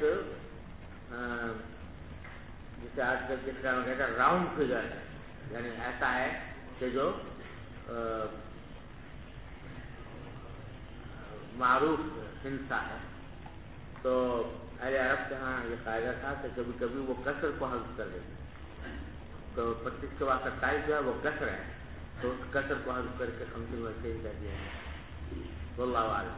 جی سوال ہے، جی اگر جماعت فوت ہو جائے اور ساتھ میں غیر مقلدین کی یا بریلوی حضرات یا جماعت اسلامی وغیرہ ان حضرات کی مسجد ہو تو وہاں اکیلے نماز پڑھنا بہتر ہوگا یا وہاں جا کے نماز پڑھ لیں جماعت کے ساتھ؟ جماعت ثانیہ جماعت فوت ہوگی تو اب وہاں جا کے اگر ان کا وقت ہے بھی جماعت کا یعنی وہ بعد میں ہوتی ہے جماعت تو وہاں ان کے ساتھ پڑھ لے یا خود انفراد سے بہتر. اذان کے متعلق اذان ثابت ہے یعنی کہ حضور صلی اللہ علیہ وسلم نے کہی ہے ثابت ہے. پھر مجھے پڑھ لو گے. جی. وبه قال حدثنا موسى بن إسماعيل قال حدثنا عبد الواحد قال حدثنا الأعمش قال سمعت أبا صالح يقول سمعت أبا هريرة رضي الله تعالى عنه وعنهم يقول قال رسول الله صلى الله عليه وسلم صلاة الرجل في الجماعة تضاعف على صلاته في بيته وفي سوقه 25 ضعفا وذلك أنه إذا توضأ فأحسن الوضوء ثم خرج إلى المسجد لا يخرجه إلا الصلاة لم يخطو خطوة إلا رفعت له بها درجة وحط عنه بها خطيئة فإذا صلى لم تزل الملائكة تصلي عليه ما دام في مصلاه اللهم صل عليه اللهم ارحمه ولا يزال أحدكم في صلاة من انتظر الصلاة. باب فضل صلاة الفجر في جماعة. وبه قال حدثنا أبو اليمان قال أخبرنا شعيب عن الزهري قال أخبرني سعيد بن المسيب وأبو سلمة بن عبد الرحمن أن أبا هريرة رضي الله تعالى عنه وعنهم قال سمعت رسول الله صلى الله عليه وسلم يقول تفضل صلاة الجميع صلاة أحدكم وحده 25 جزءا وتجتمع ملائكة الليل وملائكة النهار في صلاة الفجر ثم يقول أبو هريرة واقرأوا إن شئتم إن قرآن الفجر كان مشهودا. قال شعيب وحدثني نافع عن عبد الله بن عمر رضي الله تعالى عنهما وعنهم قال تفضلها ب27 درجة. وبه قال حدثنا عمر بن حفص قال حدثنا أبي قال حدثنا الأعمش قال سمعت سالما قال سمعت أم الدرداء رضي الله تعالى عنها وعنهم تقول دخل علي أبو الدرداء وهو مغضب فقلت ما أغضبك قال والله ما عارف من أمر محمد صلى الله عليه وسلم شيئا إلا أنهم يصلون جميعا. وبه قال حدثنا محمد بن العلاء قال حدثنا أبو أسامة عن بريد بن عبد الله عن أبي بردة عن أبي موسى رضي الله تعالى عنه وعنهم قال قال النبي صلى الله عليه وسلم أعظم الناس أجرا في الصلاة أبعدهم فأبعدهم ممشا والذي ينتظر الصلاة حتى يصليها مع الإمام أعظم أجرا من الذي يصلي ثم ينام. أعظم الناس أجرا في الصلاة أبعدهم فأبعدهم ممشا. نماز میں سب زیادہ اجر ان لوگوں کو ملتا ہے جو دور دور سے آتے ہیں. جتنا دور ہوں گے اتنا ہی اجر زیادہ ہوگا. ممشن جن کو زیادہ دور سے چلتا رہنا پڑتا ہے. ممشا مزدر منی. باب فضل التهجير إلى الظهر. وبه قال حدثني قتيبة عن مالك عن سمي مولى أبي بكر بن عبد الرحمن عن أبي صالح السمان عن أبي هريرة رضي الله تعالى عنه وعنهم أن رسول الله صلى الله عليه وسلم قال بينما رجل يمشي بطريق وجد غصن شوك على الطريق فأخره فشكر الله له فغفر له ثم قال الشهداء 5 المطعون والمبطون والغريق وصاحب الهدم والشهيد في سبيل الله. وقال لو يعلم الناس ما في النداء والصف الأول ثم لم يجدوا إلا أن يستهموا عليه لاستهموا عليه ولو يعلمون ما في التهجير لاستبقوا إليه ولو يعلمون ما في العتمة والسبح لأتوهما ولو حبوا. یہ آخری حصہ پہلے گزر گیا ہے. اور شہداء سے فرمایا 5 مراد سے شہید کی احکام الآخر یعنی شہادت کا ثواب جن کو ملتا ہے. مقتون اس کو تعاون میں جس کا انتقال ہوا, تعاون میں انتقال ہوا. مقتول اس کا پیٹ کی نالے میں انتقال ہوا. غریق جو سمندر میں غرق ہوا. اور صاحب الحزم جس کے اوپر دیوار گر گئی. اور شہید کی سبیل اللہ جو جہاد کے دوران شہید ہوا. جی. باب احتساب الآثار. وبه قال حدثنا محمد بن عبد الله بن حوشب قال حدثنا عبد الوهاب قال حدثني حميد عن أنس بن مالك رضي الله تعالى عنه وعنهم قال قال النبي صلى الله عليه وسلم يا بني سلمة ألا تحتسبون آثاركم. وزاد ابن أبي مريم قال أخبرني يحيى بن أيوب قال حدثني حميد قال حدثني أنس رضي الله تعالى عنه وعنهم أن بني سلمة أرادوا أن يتحولوا عن منازلهم فينزلوا قريبا من النبي صلى الله عليه وسلم. قال فكره النبي صلى الله عليه وسلم أن يعروا المدينة فقال ألا تحتسبون آثاركم. وقال مجاهد خطاهم آثار المشي في الأرض بأرجلهم. یہ حضرت انس فرماتے ہیں کہ نبی کریم صلی اللہ علیہ وسلم نے بنو سلمہ سے فرمایا کہ الا تحتسبون آثارکم, کیا تم ثواب کی امید نہیں رکھتے اپنے آثار قدم سے. اصل میں جیسا آگے آ رہا ہے یہ بنو سلمہ کے جو لوگ تھے یہ مسجد نبوی سے کافی دور رہتے تھے اور نمازوں کے لیے ہر 5 نمازوں میں دور سے آنا جو ہے مشقت ہوتی تھی. تو انہوں نے نبی کریم صلی اللہ علیہ وسلم سے درخواست کی کہ رضا ہمیں اجازت دے دیجیے کہ ہم اپنی بستیوں سے منتقل ہو کر یہاں مسجد نبوی کے قریب کہیں گھر بنا لیں اور وہاں پر آ کر آباد ہو جائیں تاکہ نمازوں میں آنے کی میں سہولت ہو. تو اس پر آپ نے فرمایا کہ الا تحتسبون آثارکم، کیا تم اپنے نشان قدم جو ہیں ان کا میں ثواب کی امید نہیں رکھتے؟ یعنی اتنے دور سے آتے ہو تو ہر قدم پر ثواب ملتا ہے، تو یہ اجر تمہیں جو مل رہا ہے دور سے آنے کا، اگر قریب آ جاؤ گے تو وہ اجر باقی نہیں رہے گا۔ وتعرف ابي مريم قال اخبرني يحيى بن ايوب قال حدثني عمر قال حدثني انس ان بني سلمة ارادوا يتحولوا عن منازلهم، یہاں تفصیل آ گئی کہ بنو سلمہ نے ارادہ کیا تھا کہ وہ منتقل ہو جائیں اپنے گھروں سے دوری کی وجہ سے، فینزلوا قریبا من النبی صلی اللہ علیہ وسلم، آ کر اتر جائیں یعنی مقیم ہو جائیں نبی کریم صلی اللہ علیہ وسلم سے قریب کی وجہ۔ تو قال فکرہ النبی صلی اللہ علیہ وسلم ان يعروا المدینہ، تو آپ نے اس بات کو ناپسند سمجھا کہ وہ مدینہ منورہ کو جو ہے وہ خالی کر دیں۔ آرا جو ہے اعران کے لفظ معنی ہوتا ہے خالی کر دیں، مراد یہ ہے ذرا سمجھ لو کہ نبی کریم صلی اللہ علیہ وسلم کو مدینہ منورہ سے جو محبت تھی تو آپ یہ چاہتے تھے کہ مدینہ منورہ کا جو ظاہری منظر ہے وہ بھی ایک اچھے شہر کا منظر ہو، سمجھے نا؟ تو جب بنو سلمہ کی بستیاں مثلا مدینہ منورہ کے کنارے پر واقع ہیں تو شہر بڑا نظر آتا ہے، اگر وہاں کی بستیاں وہ ختم کر دیں گے اس علاقے کو خالی کر جائیں گے، وہ خالی پڑا رہے گا اور آ کر قریب آباد ہو جائیں گے تو اس سے شہر کیا ہو جائے گا؟ چھوٹا نظر آئے گا، اور وہ حصہ تو خالی ہو جائے گا جہاں وہ رہتے ہیں، اور جہاں وہ آئیں گے وہ حصہ زیادہ گنجان ہو جائے گا، زیادہ گنجان ہو جائے گا تو کیا ہوگا؟ ذرا لوگوں کو دشواری پیش آئے گی۔ تو کھلا کھلا شہر زیادہ اچھا ہوتا ہے بنسبت اس سے کہ بہت گنجان ہو، تو اس واسطے آپ نے ان کو اجازت نہیں۔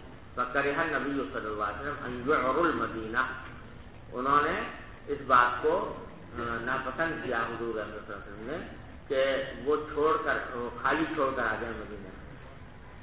ارے سمجھو، اس سے جو یہ ایک اصول معلوم ہوا کہ شہر کے اندر نبی کریم صلی اللہ علیہ وسلم کو وسعت پسند تھی، نہ یہ کہ بہت زیادہ گنجان ہو اور جس میں لوگوں کو تنگی کا احساس۔ ارے سمجھ گئے؟ اچھا، فقال الا تحتسبون آثارکم وقال مجاہد فتاہم آثار المشی بالعفو باقی۔ جی یہ سوال ہے جی، پچھلی حدیث میں کہا گیا 14 خمسۃ، ان کے 14 5 ہیں، تو اس کے اندر حسر ہے یا اس کے علاوہ حسر ہے؟ اور دوسری روایتوں میں اس سے زیادہ ہے، آئے گی بات آگے۔ جی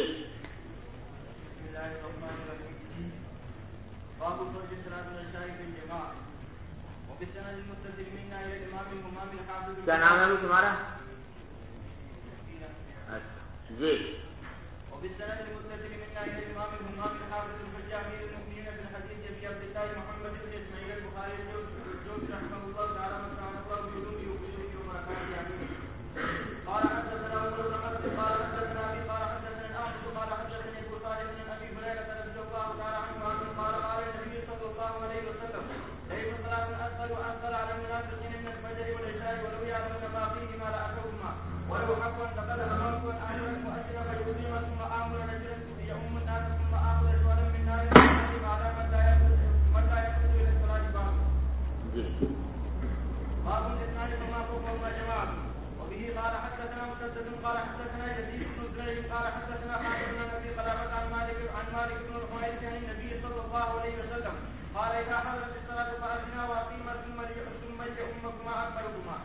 اسلامی محکمہ کو قوما جماعت یہ خود حدیث کے الفاظ ہیں، لیکن وہ حدیث امام بخاری کی شرط پر نہیں تھی، اس واسطے اس کو مسند روایت کرنے کے بجائے ترجمۃ الباب ہے، اور استدلال اس پر کیا ہے کہ آپ نے فرمایا کہ 2 آدمی تھے، 2 آدمیوں سے کہا کہ جب نماز کا وقت آ جائے تو دونوں اذان دو اور اقامت کرو، پھر تو تم نے بڑا ہو امامت کرے، تو معلوم ہے کہ 2 آدمیوں کی بھی جماعت ہو سکتی ہے، اور یہی مقصود ہے ترجمۃ الباب۔ سمجھ گیا بھائیو؟ جی بس کرو،